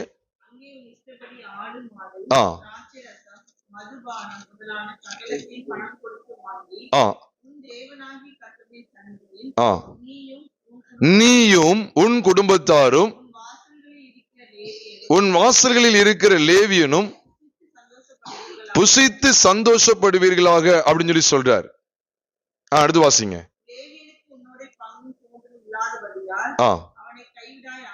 பாருங்க, அவனை கைவிடாயாக சொல்றார். எதுக்கு தெரியுமா? அன்னைக்கு பொருளை மட்டும் தசமபாகம் வைத்தார் தெரியுமா பிரியமானவர்களே? ஏன்னா இவன் ஊழியக்காரன் பணத்துல விழுந்துடக்கூடாது. பணம் சொல்லி பணப்பை பிடிச்சு அலைஞ்சிடக்கூடாது. அவனுக்கு சாப்பாடுக்கு என்ன உண்டோ அதை மட்டும் கொடுங்க. நீ பணம் கொடுத்து பழகிட்ட அப்படின்னா அவன் என்ன செய்வான்? இன்னொரு பெரிய பெரிய வீடு மாதிரி ஏதோ ஒன்று கட்ட ஆரம்பிச்சிருவான், வேற எதையாவதுக்குள்ள போயிடுவான். அதனாலதான் ஆண்டவர் அந்த நாட்கள்ல இவ்விதமாக வைத்தா. பெருமாள் தசமபாகத்தை வலியுறுத்துகிற எந்த போதகனும் புது உடன்படிக்கையின் ஊழியக்காரன் அல்ல. அதை திட்டவட்டமா அறியணும். கிறிஸ்து பேர் மரித்தது வீணா இருக்குமே, நீ கிறிஸ்துவின் மரணத்தை சொல்றதுக்கு பிரயோஜனமே கிடையாது. கிறிஸ்து மரித்தார் அப்படின்னா நியாயப்பிரமாணம், சட்டத்திட்டங்களாகிய நியாயப்பிரமாணம் என்ன செஞ்சுட்டு ஒழிக்கப்பட்டு அர்த்தம். இன்னும் சட்டத்திட்டமாகிய நியாயப்பிரமாணம் இருக்கு, தசமம் கொடுத்துதான் ஆகணும் அப்படின்னு கட்டளை சபைக்குள்ள இருக்குன்னா அது எந்த சபையில இருக்கோ அங்கே கிறிஸ்து மரித்தார் என்கிற சத்தியமும் கிடையாது. பாத்துக்கங்க எவ்வளவு விளையாட்டுத்தனம், அது விபரீதமாயிரும். 29ஆம் வசனத்தையும் வாசிக்கலாம். உபாகமம் 14:29 கடைசி வசனத்தையும் வாசிக்கலாம். பாருங்க, லேவியனுக்கு உன்னோட பங்கும் சுதந்திரமும். ஆனா ஆள்கள் சொல்றாங்க, எங்க பாஸ்டர் தான் கார் மேல கார் இருக்கு, அதுக்கப்புறம் வீட்டுக்கு மேல வீடு, அப்புறம் அங்க ஒரு 10 சென்ட் இடத்த முடிச்சிருக்காரு. இதெல்லாம் விசுவாசிகள் கொஞ்சம் கூட பாக்குறது கிடையாது. இப்படிப்பட்ட லேவியர்களாகிய ஊழியர்களுக்கு நம்ம தசமம் கொடுத்துட்டு இருக்கோம். சுதந்திரமே இருக்கக்கூடாது. எந்த பைபிள்ல இருக்குன்னு கேட்க, இதுக்கெல்லாம் பதில் வராது. இதுக்கு என்ன பதில் வரும் தெரியுமா? கோபம் தான் வரும். கோபம் தான் பதில். அதை தொடர்ந்து மிரட்டல் வரும், பயமுறுத்தல். பிரதர், நான் அபிஷேகம் பண்ணப்பட்டவன், நான் பிடிஹெச். பாத்துக்கங்க, நான் சொல்லுவேன், நான் பிடிஹெச் படிக்கல, ஆனா அந்த பைபிள் வசனத்துக்கு நீ பதில் சொல்லிதான் ஆகணும். நான் பிடிஹெச், நான் அபிஷேகம் பண்ணப்பட்டவனுக்கு விரோதமா பேசுறீங்க, நான் அப்போ உனக்கு விரோதமா பேசலையே, நான் பைபிளுக்கு ஆதரவா பேசிக்கிட்டு இருக்கிறேன். இந்த பைபிள் வசனத்தின் மேன்மையை நிலைநாட்ட நான் பிரயாசப்படுகிறேன். என்ன நினைத்தாலும் பரவாயில்ல. நான் என்ன கேட்கேன்னா, இந்த காணொலியை பார்க்கிறவங்க தயவுசெய்து மாற மாட்டீங்களா? விசுவாச பிள்ளைகள் மாற மாட்டீங்களா? பாஸ்டருக்கு படிச்ச போதக பிதாக்கள் மாறவே மாட்டீங்களான்னு கேட்கிறேன். தயவு செய்து மாறுங்க ஐயா. எத்தனை வருஷம் பிழையான சத்தியத்திலே நீங்க இருக்க போறீங்க? பிழையான ஒன்னையே நீங்க பிடிச்சிட்டு இருக்க போறீங்க. என்னைக்காவது கர்த்தர் உங்க கண்களை திறக்கிறான்னு பார்க்க மாட்டீங்களா? தயவு செய்து புரிஞ்சுக்கங்க. பாருங்க, தொடர்ந்து வாசிக்கலாம். உபாகமம் 14வது அதிகாரம் கடைசி வசனத்தை நான் வாசிக்கிறேன். லேவியனுக்கு உன்னோட பங்கும் சுதந்திரமும் இல்லாதபடியினால் அவனும் உன் வாசல்களில் இருக்கிற பரதேசியும் திக்கற்றவனும் விதவையும் வந்து புசித்து திருப்தி அடைவார்களாக. அப்பொழுது உன் கை செய்யும் வேலைகள் எல்லாம் உன் தேவனாகிய கர்த்தர் உன்னை ஆசீர்வதிப்பார். இந்த வசனத்தை எங்கேயாவது காமிக்காங்களாம் பாருங்க, காமிக்க மாட்டாங்க. இங்க காமிச்சா விசுவாசிக்கு தெரிஞ்சிடும். ஆகா, தசம பாகம்ங்கிற இன்னொரு கேட்டகரி, இன்னொரு வகையான தசம பாகமானது எல்லாரோடு சேர்ந்து சாப்பிடப்படக்கூடியதுன்னு சொல்லி போட்டிருக்குதே. யோசிச்சு பாருங்க, இவ்விதமாலாம் சொல்லப்பட்டிருக்கு. நான் என்ன கேட்கேன்னா, நீங்க என்னாம 18வது அதிகாரத்துக்கு வாங்கலாம். இதெல்லாம் கிரமமா செய்யறாங்க பாருங்க. என்னாம 18வது அதிகாரத்துல 21ஆம் வசனத்துல சொல்றார், அவங்களுக்கு தசம பாகத்தை அவர்களுக்கு சுதந்திரமாக கொடுத்தேன்னு சொல்லி சொல்றார். 22ஆம் வசனத்துல இருந்து பாத்தீங்கன்னா பாருங்க, அதுல என்ன சொல்லப்பட்டிருக்குன்னா பாருங்க, அதாவது எந்த வசனம் நான் சொல்றேன், 25ஆம் வசனத்துல இருந்து பாருங்க. பின்னும் கர்த்தர் மோசேயை நோக்கி, நீ லேவியருடைய சொல்ல வேண்டியது என்னவென்றால், இஸ்ரவேல் புத்திரர் கையில் வாங்கி கொள்ளும்படி நான் உங்களுக்கு, யாருக்கு? லேவியருக்கு, உங்களுக்கு சுதந்திரமாக கொடுத்த தசம பாகத்தை நீங்கள் அவர்கள் கையில் வாங்கும் போது தசம பாகத்தில் 10ல் 1 பங்கை கர்த்தருக்கு ஏறெடுத்தும் படைக்கும் படைப்பாக செலுத்த வேண்டும். பாத்துக்கங்க, இவங்க வாங்கி, நான் எதுக்குன்னா இதை நான் நிலைநாட்ட சொல்லல, இதெல்லாம் பழைய உடன்படிக்கை, நிலைநாட்ட சொல்லல. அப்ப இதை நீ வாங்கி என்ன செய்யணுமா? ஆசாரியனுக்கு கொடுக்கணுமா? பாருங்க 27ஆம் வசனத்தை பாருங்க. நீங்கள் ஏறெடுத்து படைக்கும் இந்த படைப்பு களத்தின் தானியத்தின் போலவும் ஆலையின் ரசத்தை போலவும் உங்களுக்கு என்னப்படும். இப்படியே நீங்கள் இஸ்ரவேல் புத்திரர் கையில் வாங்கும் தசமபாகிய உங்கள் பங்குகளில் எல்லாம், தசமபாகமாகிய உங்கள் பங்குகளில் எல்லாம் நீங்களும் கர்த்தருக்கு ஒரு படைப்பை, கர்த்தருக்கென்று ஒரு படைப்பை ஏறெடுத்து படைத்து அந்த படைப்பை யாருக்கு கொடுக்கணும்? ஆசாரியனாகிய ஆரோனுக்கு கொடுக்கணும். இதெல்லாம் திறம்பட செய்யறாங்க. என்ன செய்யறாங்க தெரியுமா? லோக்கல் சபைகள் எல்லாம் பாஸ்டர்மார் என்ன செய்யறது தெரியுமா? இதெல்லாம் தசமபாக சபையில் மக்கள்கிட்ட வாங்கி அதுல ஒரு பங்கை வந்து தலைமை பாஸ்டருக்கு அனுப்பிடுவோம் சொல்லி செய்யறாங்க. செய்யறாங்களா இல்லையா? சூப்பரா செய்யறாங்க. நான் கேட்கேன், இவ்வளவு வெளிச்சம் கிடைச்ச உங்களுக்கு, லேவியர்களுக்கு சுதந்திரமே இருக்கக்கூடாதுன்னு சொன்னாரு, அந்த இதுல உங்களுக்கு வெளிச்சமே கிடைக்கலையா?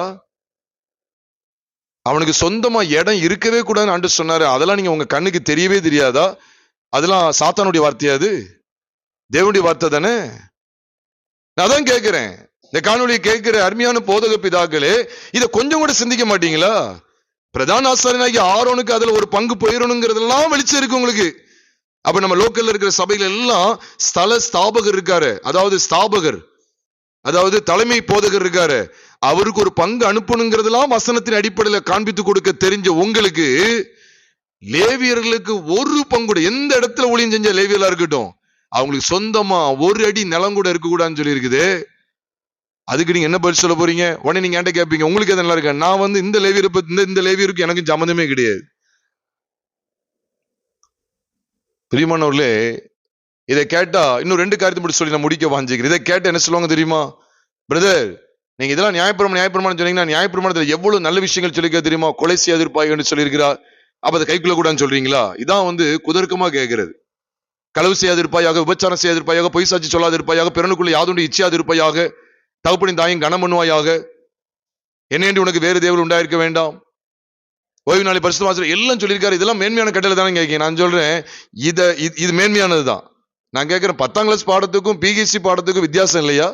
10ஆம் கிளாஸ் பாடம் தப்புன்னு நான் சொல்லவே இல்லையா? நியாயப்பிரமாணம் தப்புன்னு சொல்றேன் இல்ல, நியாயப்பிரமாணம் கரெக்ட் தான். ஆனா விசுவாசம் வந்த பின்பு நாம் உபாதிக்கு கீழானவர்கள் கிடையாது. புரியுது இல்ல? பிஹெச்டி போனதுக்கு அப்புறம் நீங்க 10th பாடத்திட்டத்தை நீங்க படிக்க வேண்டிய அவசியம் கிடையாது. 10th கணக்கு வழக்கு எல்லாமே சூப்பரா தான் இருக்கு. இங்கிலீஷ் வார்த்தைகள், பாடத்திட்டங்கள் எல்லாம் பொய் கிடையாது, சூப்பரானது. ஆனா பிஹெச்டி போனதுக்கு அப்புறம் 10ஆம் கிளாஸ் பாட புத்தகத்தை எடுத்து படிச்சேன்னா கிறுக்கனா தான் இருப்பேன். அதுக்காக உடனே பழைய ஏற்பாடு தொடக்கூடாதுன்னு சொல்லிட்டாரு, இவர் பிடிச்சிருங்கன்னு சொல்லி சொல்றீங்களா? பழைய ஏற்பாட்டு புத்தகத்தை தொடக்கூடாதுன்னு யார் சொன்னா? அதெல்லாம் புதிய ஏற்பாட்டுக்கு நிழலா இருக்கு, அவ்வளவுதான். பழைய ஏற்பாட்டுல சொல்லப்பட்ட சத்தியத்தை விட தரமான சத்தியங்கள் புதிய ஏற்பாடு வெளிப்படுத்தப்பட்டாயிட்டு. அதான் இயேசு சொன்னாரு. மலை பிரசங்கத்தை கவனிச்சிருக்கீங்களா? மத்தேயு 5, 6, 7 ஆகிய 3 அதிகாரங்கள்ல ஆண்டு சொல்லிக்கிட்டே வர்றாரு. என்ன சொல்றாரு? அழகா சொல்லி கொடுக்கிறாரு. தீமைக்கு தீமை, ஒருவனுக்கு தீமை செய்ய வேண்டாம். நான் உங்களுக்கு சொல்லுகிறேன், பைபிள்ல சொல்லப்பட்டிருக்கு, கண்ணுக்கு கண், பல்லுக்கு பல், தொடைக்கு அடிக்கு அடி, சூட்டுக்கு சூடு, தழும்புக்கு தழும்பு சொல்லி சொல்லப்பட்டிருக்கு. நான் உங்களுக்கு சொல்லுகிறேன், தீமையோட எதிர்த்து நிற்க வேண்டாம். ஒருவனும் தீமையோடு எதிர்த்து நிற்க வேண்டாம். உங்கள் சத்துருக்களை சிநேகியுங்கள், உங்களை சபிக்கிறவர்களை ஆசீர்வதியுங்கள், உங்களை பகைக்கிறவர்களை என்ன செய்யுங்க? நன்மை செய்யுங்கள் சொல்றாரே இல்லையா? இப்ப அதை பார்க்கும்போது எப்படி இருக்கு? பழைய பிரமாணத்தை தப்புன்னு அவர் சொல்லிக் கொடுக்கல, அதை காட்டிலும் மேன்மையான உபதேசத்தை காமிச்சு கொடுக்கிறார். அது மட்டுமல்ல, விபச்சாரம் செய்யாதிருப்பாயாக என்று பூர்வத்தாருக்கு உரைக்கப்பட்டதை கேள்விப்பட்டு இருக்கிறீர்கள் சொல்லி அதே மத்தேயு 5வது அதிகாரம் 27ஆம் வசனத்துல சொல்றாரு. அதை தொடர்ந்து 28ஆம் வசனத்துல சொல்றாரு, நான் உங்களுக்கு சொல்லுகிறேன், ஒரு ஸ்திரியை இச்சையோடு பார்க்கிற எவனும் அவளுடனே தன் இருதயத்தில் விபச்சாரம் செய்தாயிட்டு. அப்போ தேவன் பிரமாணத்தினுடைய தரத்தை உயர்த்துகிறார். கொலை செய்யாதிருப்பாயாக என்று பூர்வத்தாருக்கு உரைக்கப்பட்டதை கேள்விப்பட்டீர்கள். நான் உங்களுக்கு சொல்லுகிறேன், உன் சகோதரன் மூடன் என்று சொன்னா, அவனை வீண் என்று சொன்னா, எப்படிப்பட்ட எரிநரகத்துக்கு ஆலோசனை சங்கத்துக்கு ஏதுவா இருப்பான்னு சொல்லி ஆண்டவர் காண்பித்து கொடுக்கிறாரு. கொலை செய்யணும் அவசியம் இல்லை, அவனை திட்டாலே அப்போ இந்த தரத்தை எப்படி உயர்த்துறாரு பாருங்க. அந்த தரத்தை எவ்வளவாய் உயர்த்துகிறார் என்று பாருங்க. இதை கர்த்தருடைய பிள்ளைகள் அறிய வேண்டும் பிரியமானவர்களே. அதுக்காக நான் இப்படி சொன்னதுனால நான் உடனே நியாயப்பிரமாணத்தை மட்டுப்படுத்திட்டேன், அதுல சொல்லப்பட்டது எவ்வளவு அருமையான சத்தியங்கள் இருக்கு, அதெல்லாம் அவர் மட்டுப்படுத்திட்டாரு, அவரை பிடிச்சிருங்க, அரெஸ்ட் பண்ணுங்க அப்படின்னு சொல்லி சொல்றீங்களா? இதெல்லாம் உங்களுக்கு வழி இல்லாம போகிறதுக்காக, உங்களுக்கு வர வேண்டிய தொகை வராம போயிருமே. இதெல்லாம் விசுவாசி கேட்டான்னா நம்மளுடைய சபையில நமக்கு தசமாவும் கொடுக்க மாட்டானே, மாமூலம் நமக்கு கிடைக்காத. நீ மாமூலா கிடைக்கணும், உங்களுக்கு உங்க வயிறு நிரம்பணும், விசுவாசம் நிக்கிறதுக்கு வழி கிடையாது. உடனே அதுல வேற வீடு வீடா போறது, தசமாவும் கொடுக்கணும் சிஸ்டர், இல்லைன்னா அவங்க சாபம் வரும், நீ தசமாவும் கொடுத்து பாருங்க. மல்கியா 3வது அதிகாரத்துல ஆண்டவர் சொல்லி இருக்கிறாரு. அவன் மல்கியா 3வது அதிகாரத்துல எங்க கொண்டு வந்து வைக்க சொன்னாரு? பண்டக சாலையில தானே வைக்க சொன்னாரு, சபைக்கு வந்து வைக்க சொன்னாரு. பண்டக சாலை உனக்கு என்ன தெரியுமா? ஸ்டோர் ஹவுஸ் எங்க என்ன தெரியுமா? மல்கியா 3வது அதிகாரம் 8, 9, 10 ஆகிய 3 வசனங்கள்ல ஆண்டவர் பண்டக சாலையில வந்து கொண்டு வந்து வைக்க சொன்னாரு. பண்டக சாலைனா என்ன? அது களஞ்சியம், சபை கிடையாது. உடனே அது சபைக்கு அடையாளமா இருக்கு. சரி, அவ்வளவு கற்றுக்கொண்ட நீங்கள் அதே மல்கியா 3வது அதிகாரத்துக்கு ஏன் வந்தீங்க? அதிகாரம் கடைசி வசனத்துல மந்தையில் கடா இருக்கையில் கெட்டு போனதை நேர்ந்து கொண்டு கர்த்தருக்கு பலியிடுகிறவன் சபிக்கப்பட்டவன் போட்டிருக்குது. அப்ப கடாவை பலி செலுத்த சொன்னாரு, அதை நீங்க மறந்துட்டீங்களா? போட்டிருக்க இல்லையா? அதிகாரம் கடைசி வசனம் தானே? கடைசி வசனத்துல போட்டிருக்கு. நீ 3வது அதிகாரத்துக்கு வந்துட்டீங்களே, கடைசிக்கு முந்தின அதிகாரத்துக்கு வந்துட்டீங்களே. அதிகாரத்துல கடா இருக்கும் போது அதை நீ பலி செலுத்தணும்னு சொன்னாரு, பண்டிகைகளுடைய அந்த பலிகளை கொண்டு வரணும்னு சொன்னாரு. அதுக்கு என்ன விளக்கம் கொடுக்க போறீங்க? இன்னைக்கு நல்லா வாங்கி சாப்பிட்டே பழகிட்டாங்க. நான் சொல்றேன், இன்னைக்காவது இந்த சத்தியத்தை கேட்கிற இந்த நேரத்திலேயாவது தயவு செய்து இந்த ஊழியத்தை மாற்றிக்கொள்ளுங்க பிரியமானவர்களே. உடனே யார் இந்த செல்வகுமாருடைய போன் நம்பர் எது, எங்க இருக்கிறான், எல்லாம் கூட்டம் போடுங்க, பாஸ்டர் மீட்டிங் போடுங்க, இவன் ஆளை தூக்குவோம். நீ என்னமும் செஞ்சுக்க, அவ்வளவுதான். சொல்ல வேண்டியதே சொல்லியாச்சு. இந்த சத்தியத்தை முழுமையா கேட்டுட்டு முடிவு பண்ணிக்கங்க, அடிக்கணுமா இல்ல குத்தணுமான்னு சொல்லி முடிவு பண்ணிக்க. நான் இதெல்லாம் சொல்றேன்னு சொல்லி நான் வெட்கப்படலைங்க. இன்னைக்கு ஒரு கூட்டம் பாஸ்டர்ஸ் மீட்டிங்ல கூட்டம் வந்து அடிச்சு விரட்டணும்னு சொல்லி ஒரு கூட்டம் நின்றுகிட்டு தான் இருக்கு. அதுக்காக என்ன பயந்துட்டா இருக்கும்? பயப்பட வேண்டிய அவசியமே இல்லை. நான் துணிகரமாவும் பேச விரும்பல. என்ன ஒரு துணிச்சல் பாருங்க, பெருமை அப்படின்னு சொல்லி. பெருமைலாம் இல்லைங்க, சாதாரணமா தான் இருக்கும். வசனத்தை மேன்மை பாராட்டுறோம், அவ்வளவுதான். இந்த வசனத்துக்குள்ள வந்தா சரி, வரலன்னா எப்படிப்பட்ட ஆபத்து வருமோ அது தேவன் தான் தீர்மானிப்பா. பிரியமானவர்களே, நாம் சத்தியத்தை சரியாக அறிந்து அனுபவிக்க அழைக்கப்பட்டிருக்கிறோம். பிரியமானவர்களே, இன்னொரு காரியத்தை நான் சொல்லணும்னு சொல்லி அதிகமா நான் வாஞ்சிக்கிறேன். இன்னொரு காரியத்தை சொல்ல வாஞ்சிக்கிறேன். இப்ப நியாயப்பிரமாணத்தை காட்டிலும் இந்த புது உடன்படிக்கையின் சத்தியத்தை தேவன் எவ்வளவா இந்த தரத்தை உயர்த்தி இருக்கிறார் என்பதை நாம் திட்டவட்டமாய் அறிய வேண்டும். அது மட்டும் இல்ல, புது உடன்படிக்கையில எங்கேயாவது யாராவது வலுக்கட்டாயமா நீ இவ்வளவு கொடுக்கணும், இவ்வளவு தரணும்னு சொல்லி எங்கேயாவது கேட்டிருக்காங்களா அப்படிங்கறத நீங்க ஆராய்ந்து பாருங்க. ஆராய்ந்து பார்த்து சரியான சத்தியத்துல நிலை கொண்டிருக்க வேண்டியது அவசியம். பிரியமானவர்களே, அதுல 10 சொன்னா அப்போ ஒருவன் நியாயப்பிரமாணம் முழுவதையும் கை கொண்டு ஒன்றில தவறினாலே எல்லாவற்றிலும் குற்றவாளியா இருப்பானா. அப்ப இந்த ஒன்ன நிலைநிறுத்த பார்த்து மற்ற எல்லாத்திலும் விட்டுறக்கூடாது. நான் சொல்றேன், தசமபாகம் வாங்குகிறதுக்கு இது ஒன்னும் ஆரோனுடைய ஆசாரித்துவம் கிடையாது. மெல்கிசேதேக்கின் முறைமையின்படி பிரதான ஆசாரியராய் கிறிஸ்து இருக்கிறார். இந்த ஆசாரித்துவம் எக்காலத்துல நிலைநிற்கக்கூடியது. நான் ஒண்ணு கேட்கிறேன், புதிய ஏற்பாட்டுல புது உடன்படிக்கையில யார் ஆசாரிகள் தெரியுமா? நீ வேதத்துல வாசிருக்கீங்களா? புது உடன்படிக்கையில இருக்கக்கூடிய சபைகள், கர்த்தராகிய இயேசு கிறிஸ்துவின் விலையேறப்பட்ட இரத்தத்தினால கழுவப்பட்ட அத்தனை பேருமே யாருதான்? ஆசாரிகள் இருக்கு. அப்படி பார்த்தா தசமபாகம் எல்லாருக்கும் வந்து சேரணும். யோசிச்சு பாருங்க. வெளிப்படுத்தல் 1:6 பத்தி உங்களுக்கு என்ன வெளிச்சம் இருக்குன்னு நான் கேட்கிறேன். போதக பிதாக்களுக்கு என்ன வெளிச்சம் இருக்குன்னு கேட்கிறேன். பாஸ்டர்மார்கள், பாஸ்டர் ஐயா, பாஸ்டர் அம்மான்னு சொல்லி இதுலயே மும்முரமா இருக்கக்கூடிய விசுவாச பிள்ளைகளே, 30 வருஷம் 40 வருஷம் விசுவாச பிள்ளைகளா இருக்கீங்களே, நீங்க இந்த வசனத்தை குறித்து செய்தி கேட்டிருக்கீங்களா? வெளிப்படுத்தல் 1 அதிகாரம் 6ஆம் வசனத்தை என்னைக்காவது வாசித்து அதுல இருந்து ஏதாவது ஒரு செய்தி கேட்டிருக்கீங்க? நீங்க கேட்க மாட்டீங்க. உங்களுக்கு இப்படிப்பட்ட இதுல இருந்து பிரசங்கம் கிடையாது. இதுல இருந்து பிரசங்கப்பட்டதை நீங்க ஆசாரின்னு சொல்லி காமிச்சு கொடுத்துருவாங்களே, அப்ப தசமபாகம் உங்களுக்கும் சேருமா அப்படிங்கிற ஒரு கேள்வி வந்துருமே. ஏன்னா வெளிப்படுத்தல் 1 அதிகாரம் 6ஆம் வசனத்தை போட்டிருக்கு, நம்மிடத்தில் அன்பு கூர்ந்து. ஆமா, தம்முடைய இரத்தத்தினாலே நம்முடைய பாவங்களற நம்மை கழுவி தம்முடைய பிதாவாகிய தேவனுக்கு முன்பாக நம்மை ராஜாக்களும் ஆசாரிகளும் ஆக்கின அவருக்கு. நம்மை ராஜாக்களும் ஆசாரியும் சொல்லியிருக்கிறார். இப்ப நான் ஒரு கேள்வி கேட்பேன். வெளிப்படுத்தல இங்க நம்மைன்னு சொல்றாரு, அந்த நம்மை யோவான் ஊழியக்காரர்கள்ங்கிற ஸ்தானத்துல அவங்க அந்த கூட்டணியை மட்டும்தான் சொன்னாரா அல்லது எல்லாரையும் சொன்னாரா? அப்படி ஊழியக்காரங்களை மட்டும்தான் சொன்னாரு அப்படின்னு சொன்னீங்கன்னா அதான் ஒரு காரியம். அப்படி சொன்னீங்க அப்படின்னு சொன்னா அப்போ அந்த வெளிப்படுத்தல் விசேஷம் ஃபுல்லாவே ஊழியக்காரங்களுக்கு மட்டும்தான், விசுவாச பிள்ளைகளுக்கு கிடையாது. நீங்க சொல்றதுக்கு முன் வர்றீங்களா? அதுவும் வரமாட்டீங்க. உருவாதீங்க, அங்கங்க உருவாதீங்க. இயேசு கிறிஸ்துவின் இரத்தத்தினால் கழுவப்பட்ட எல்லாருமே ராஜாக்களும் ஆசாரிகளுமா இருக்கிறான்னு சொல்லி வேதம் சொல்லுது. இது யோவானுக்கு கிடைச்ச வெளிப்பாடு மட்டும் கிடையாது, பேதுரு கிடைச்ச வெளிப்பாட்டு பாருங்க. 1 பேதுரு 2ஆவது அதிகாரம் 5ஆவது வசனத்துல என்ன சொல்றாரு? நம்ம எல்லாரும் ஆசாரிய கூட்டமா இருக்கிறோமா பாருங்க. அப்படியே இருக்கு. ஆவிக்கேற்ற மாளிகையாக நம்ம ஆவிக்கேற்ற பலிகளை செலுத்துகிற எப்படி இருக்கிறோமா?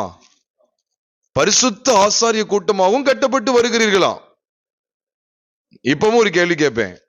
இங்கே பவுல் சொல்றது ஊழியக்காரர்ல மட்டும்தான் சொல்றாரு அப்படின்னு சொன்னா, பேதுரு ஊழியக்காரர்ல மட்டும்தான் சொன்னாருன்னு சொன்னீங்களா? அப்ப இந்த 1 பேதுரு நிருபம் எல்லாமே யாருக்கு தான்? அப்போ ஊழியக்காரங்களுக்கு தான் அப்படின்னு அர்த்தமாகும். இதெல்லாம் விளங்கி கொள்ளவே மாட்டாங்க பிரியமானவர்களே. 1 பேதுரு 2ஆவது அதிகாரம் 5ஆம் வசனத்துல ஜீவனுள்ள கற்களை போல ஆவிக்கேற்ற மாளிகையாகவும் இயேசு கிறிஸ்து மூலமாய் தேவனுக்கு பிரியமான ஆவிக்கேற்ற பலிகளை செலுத்தும்படிக்கு பரிசுத்த ஆசாரிய கூட்டமாயும் என்ன செய்யப்பட்டு வருகிறீர்கள்? கட்டப்பட்டு வருகிறீர்கள். இப்ப நான் ஒரு கேள்வி கேட்கிறேன். இங்கே சொல்லப்பட்டிருக்கிற பரிசுத்த ஆசாரிய கூட்டம் யார்? இங்கே சொல்லப்பட்டிருக்கிற பரிசுத்த ஆசாரிய கூட்டம் யாரு? அதுதான் சரி, சபை. அதுல ஊழியக்காரர்கள் உட்பட நீங்களே கிறிஸ்துவின் சரீரமாயும் தனித்தனி அவங்களுமாயும் இருக்கு. அப்போ இந்த ஊழியக்காரர்களா இருக்கட்டும், தேவனுடைய சபை பிள்ளைகள், விசுவாச பிள்ளைகளாக இருக்கட்டும், எல்லாருமே கிறிஸ்துவின் சரீர அவயங்களா இருக்கிறோம். பழைய உடன்படிக்கையின்படி அங்க ஆதிக்கம் செலுத்த முடியாது. இவங்க அவங்களுக்கு கீழ்பட்டு இல்ல, கீழ்பட்டு இருக்கணும். ஊழியக்காரங்களுக்கு கீழ்பட்டு இருக்கணும், இல்லைன்னு சொல்லல. இளைஞரே முதியோருக்கு கீழ்ப்படியுங்கள் சொல்றாரு, மூப்பருக்கு கீழ்ப்படியணும். நம்ம இல்லைன்னு அதை மறுக்கல. மூப்பருங்கிற ஸ்தானத்துல ஊழியர்கள் இருக்காங்க, அவங்களுக்கு சபை கீழ்பட்டு இருக்கணும், நான் இல்லைன்னு சொல்லல. ஆனா நாங்கதான் ஆசாரியர்கள், நாங்கள் அங்க சொல்லதான் கேட்கணும், நாங்க ஆசாரி ஊழியம் செய்யறோம், நாங்க தான் முன்னால நிப்போம், வேற யாரும் அந்த புல்பிட்ட தொடவே கூடாது. இப்படிலாம் பேசி திரியிறாங்க. பல வருஷமா பெரிய பெரிய போதகர் சொல்லப்படுறவங்க எல்லாம் பேசி திரியிறாங்க. அதுலயும் வேற என்ன காரியம் தெரியுமா? அதுலயும் அப்பம் திராட்சரசம் மீதியானா பாஸ்டருடைய பையன், பாஸ்டருடைய மருமகன், பாஸ்டருடைய மருமகள், பாஸ்டருடைய பேரன், பாஸ்டருடைய பேத்தி சாப்பிடலாமா சின்ன பிள்ளைகளா கூட? விசுவாசிகள் ஒருத்தர் கூட தொடரக்கூடாது. ஏன்னா பரிசுத்தம் உள்ளது. இவ்வளவு வெளிச்சமா நீ பேசுறியே. பலிகளை செலுத்துறதும் உங்களுக்குரியதானே. வார வாரம் புறாவை பலி செலுத்துறீங்களா இல்ல ஆடு மாடுகளை பலி செலுத்துறீங்களா? அதை மட்டும் செய்ய மாட்டேன்னு சொல்லி ஒதுங்கிட்டீங்க. இப்போ நாங்க செலுத்த மாட்டோம். நாங்க புது உடன்படிக்கையின் ஊழியக்காரர்கள், புது உடன்படிக்கையின் மத்தியஸ்தரை சார்ந்தவர்கள். இங்க பவுல் சொல்லி இங்க பேதுரு காமிச்சு கொடுக்கிறாரு. 1 பேதுரு 2வது அதிகாரத்துல காமிச்சு கொடுக்கிறாரு. அதாவது 5ஆம் வசனத்துல அந்த பரிசுத்த ஆசாரிய கூட்டம் யாரு? 9ஆம் வசனத்துல சொல்றாரு, நீங்களும் நானும் தெரிந்து கொள்ளப்பட்ட சந்ததியாயும் ராஜரிக ஆசாரிய கூட்டமாயும் இருக்கிறோம் போட்டிருக்க. இங்க சொல்லப்பட்டிருக்கிற ராஜரிக ஆசாரிய கூட்டம் யார்? இதுக்கெல்லாம் பதிலே சொல்ல முடியாது. அதனாலதான் இதை செய்தி எடுக்க மாட்டாங்க. எங்க வரைக்கும் வருவாங்க தெரியுமா? நீங்களோ உங்கள் அந்த காலத்தில் நின்று தம்முடைய ஆச்சரியமான ஒளியிடத்துக்கு வரவழைத்தவருடைய புண்ணியங்களை அறிவிக்கும்படிக்கு தெரிந்து கொள்ளப்பட்ட சந்ததியாயும். அவ்வளவுதான், ஃபுல் ஸ்டாப். அதுக்கு மேல போனோம்னா நம்ம கஜானா காலியாயிரும்.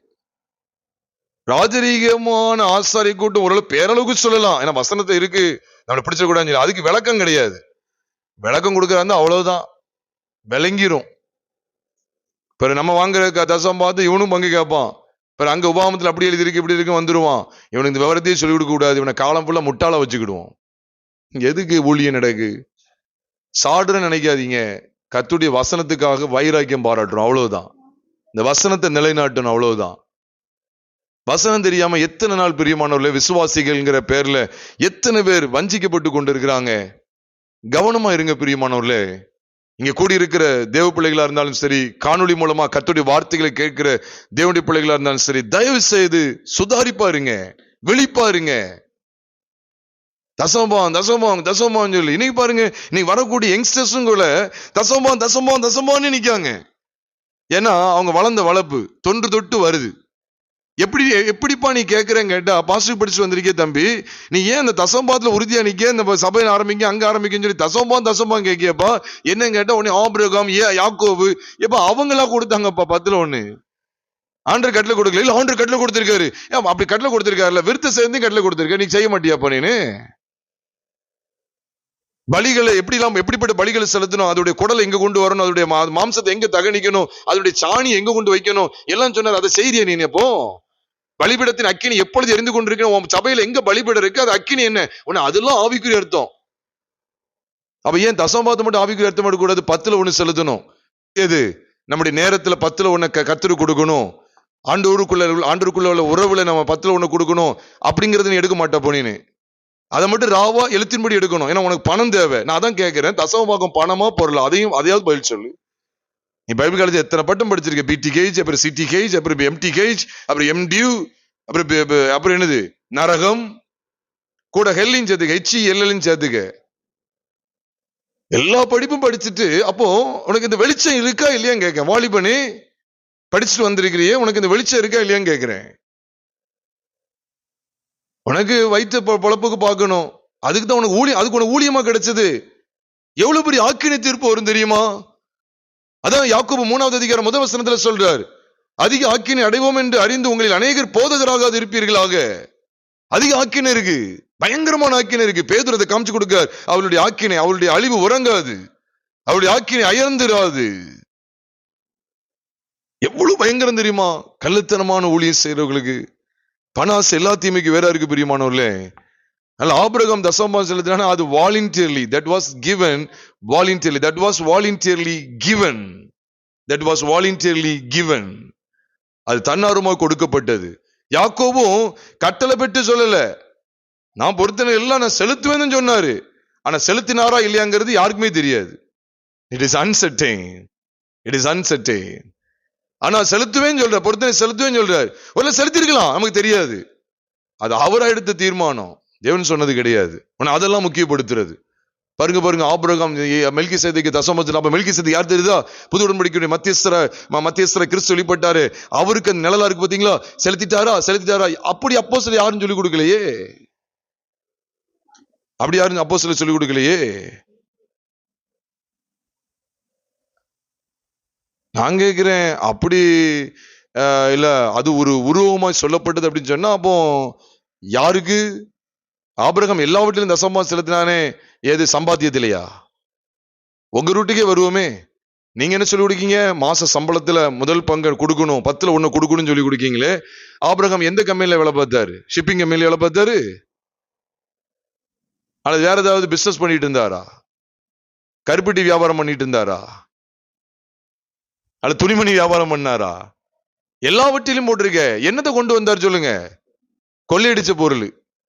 அப்ப கொள்ளையிட்டு கொடுத்துடலாமா? போ, நீ அப்படி சொல்ல வரீங்களா? ஆபிரகாம் மெல்கிசேதேக்கு கொடுத்தாரு பாத்தீங்களா? அது புது உடன்படிக்கையினுடைய பிரதான ஆசாரியத்துவத்தை குறிக்கி இவ்வளவு பேசுறீங்களே. ஆபிரகாம் என்ன உழைச்சா கொடுத்தாரு? நீ உழைச்சதானே கேக்குறீங்க? அப்படிங்க சபையார திருட சொல்றீங்களா? ஆபிரகாம் போல மற்றவங்கள்ட்ட இருந்து பிடுங்கி கொண்டு வர சொல்றீங்களா? ஆபிரகாம் தனக்குண்டானது எதுவும் கொடுத்த மாதிரி இல்லையே. தான் சம்பாதிச்சு வச்சதுல கொடுத்த மாதிரி எங்க போடுறதே பைபிள்ல? அப்படி போட்டிருக்கா? சொல்லுங்க, நான் பார்த்தது அதையும் நான் பாக்குறேன். பிரியமானவர்களே, வசனத்தை சரியா நீங்க பகுத்தறியணும். பிரியமானவர்களே, வசனத்தை வசனமா பாருங்க. வசனத்துக்குள்ள நம்ம தெளிவா நடப்போம். பிரியமானவர்களே, அங்க சொன்னாங்க, இங்க சொன்னாங்க. இதெல்லாம் காலாகாலமா வந்துகிட்டு 80-90 வருஷமா இதை காலாகாலமா கொண்டு வந்துகிட்டே இருக்காங்க. ஏன்னா இந்த வயிற்றுக்கு அவங்களுக்கு மாமூலா ஏதாவது வயிற்றுக்கு போடணும். மாமூலா ஒரு 15 குடும்பம் வந்துட்டா போதும். இப்பெல்லாம் ஒரு குடும்பம் 20,000 சம்பாதிப்பாங்க. ஒரு குறைஞ்சதுன்னு சொல்லி இப்ப 30,000-40,000 போயிட்டு குறைஞ்ச 20,000 சம்பாதிக்காங்கன்னா 15,000 15 குடும்பங்கள் இருக்கு. ஒரு குடும்பம் 2,000 கொடுத்தா 15 குடும்பம் என்னாச்சு? 30,000 ஆச்சு. இது போக பை காணிக்க, ஸ்தோத்திர காணிக்க, அப்புறம் மிஷினரி காணிக்க, அதுல ஏதாவது கொஞ்சம் அடிக்கிறது, அவர் கட்டுமான காணிக்க, இன்னும் வேற ஏதாவது ஒரு காணிக்க பேர்ல போட்டு என்னத்தையும் ஒண்ணு போட்டு அதுல கொஞ்சம் சேர்த்தா ஆக மொத்தம் ஒரு 50,000 நமக்கு செட்டில் ஆயிரும். அவ்வளவுதான். 50,000 நம்ம ஃப்ரிட்ஜ் எடுத்துக்கலாம், வாஷிங் மிஷின் எடுத்துக்கலாம், அப்புறம் இந்த கார் கூட டியூல போட்டுக்கலாம். என்ன செய்யலாம்? இன்ஸ்டால்மெண்ட்ல போட்டு அப்படியே கார் அதை கேட்டு இதை கேட்டு அப்படியே உழைச்சி இதை பண்ணி அப்புறம் பிள்ளைகளை டாக்டருக்கு படிக்க வைக்க. இது என்ன ஊழியமா? இது அட்டூழியமா கேட்கிறேன். இது கர்த்தருடைய பார்வையில தகாதது, மகா பெரிய அருவருப்பு. அப்ப சாப்பாடுக்கு என்ன செய்வேன்? சாப்பாடுக்கு என்ன செய்வேன்னா, நீ ஒரு வேலைக்கு போ. உண்மையில இதைத்தான் சொல்ல வேண்டியது இருக்கு. நீ ஒரு நல்ல ஒரு வேலைக்கு போ, அல்லது இந்த கீழே இருக்கிற நம்பரையாவது கான்டாக்ட் பண்ணி என்கிட்ட கேளுங்க. ஏதாவது இடத்துல வேலை இருந்தா நான் சொல்றேன். நீ விசுவாசத்துல நின்று ஊழியம் செய்ய பழகல அப்படின்னா, தயவு செய்து பணத்துக்காக, பொருளுக்காக, இந்த உலகத்தினுடைய மதிப்பு மரியாதைக்காக, பதவிக்காக தயவு செய்து இந்த ஊழியத்துக்குள்ள வர வேண்டாம். அது பயங்கரமான ஆக்கினை கொண்டு வரும். இப்ப கஞ்ச குடிச்சாலும் அடிபட்டாலும் சரி. பவுல் சொன்னாரு 1 கொரிந்தியர் 4:11 வசனத்துல, 1 கொரிந்தியர் 4:11 சொல்லுகிறது, நாங்கள் இந்நேரம் வரைக்கும் நாங்கள் பசி உள்ளவர்களும் தாகம் உள்ளவர்களும் குட்டுண்டவர்களும், மன்னிக்கவும், நிர்வாணிகளும் குட்டுண்டவர்களும் தங்க இடமில்லாதவர்களுமாய் இருக்கிறோம் சொன்னார். எந்நேரம் வரைக்கும்? இந்நேரம் வரைக்கும். till this time, until this time I'm speaking. எப்படி இருக்கிறோம்? பசி உள்ளவர்கள், we are starving. தாகம் உள்ளவர்கள், we are thirsty. அது மட்டுமல்ல, நிர்வாணிகள், we are naked. குட்டுண்டவர்கள், we are buffeted, we are suffering. தங்க இடமில்லாதவர்களுக்கும், we have no dwelling place, we have no inhabitation. தங்க இடமில்லாதவருமா இருக்கிறோம் சொல்றார். இவங்க தசம்பாத்து வாங்கி சுருட்ட முடியாத எத்தனை சபைகள் எழுப்பி வந்திருக்கு. நிர்வாணிகளா இருக்காங்களாம், ட்ரெஸ் கூட சரியா இல்ல, பசி உள்ளவங்க சொல்றாங்க.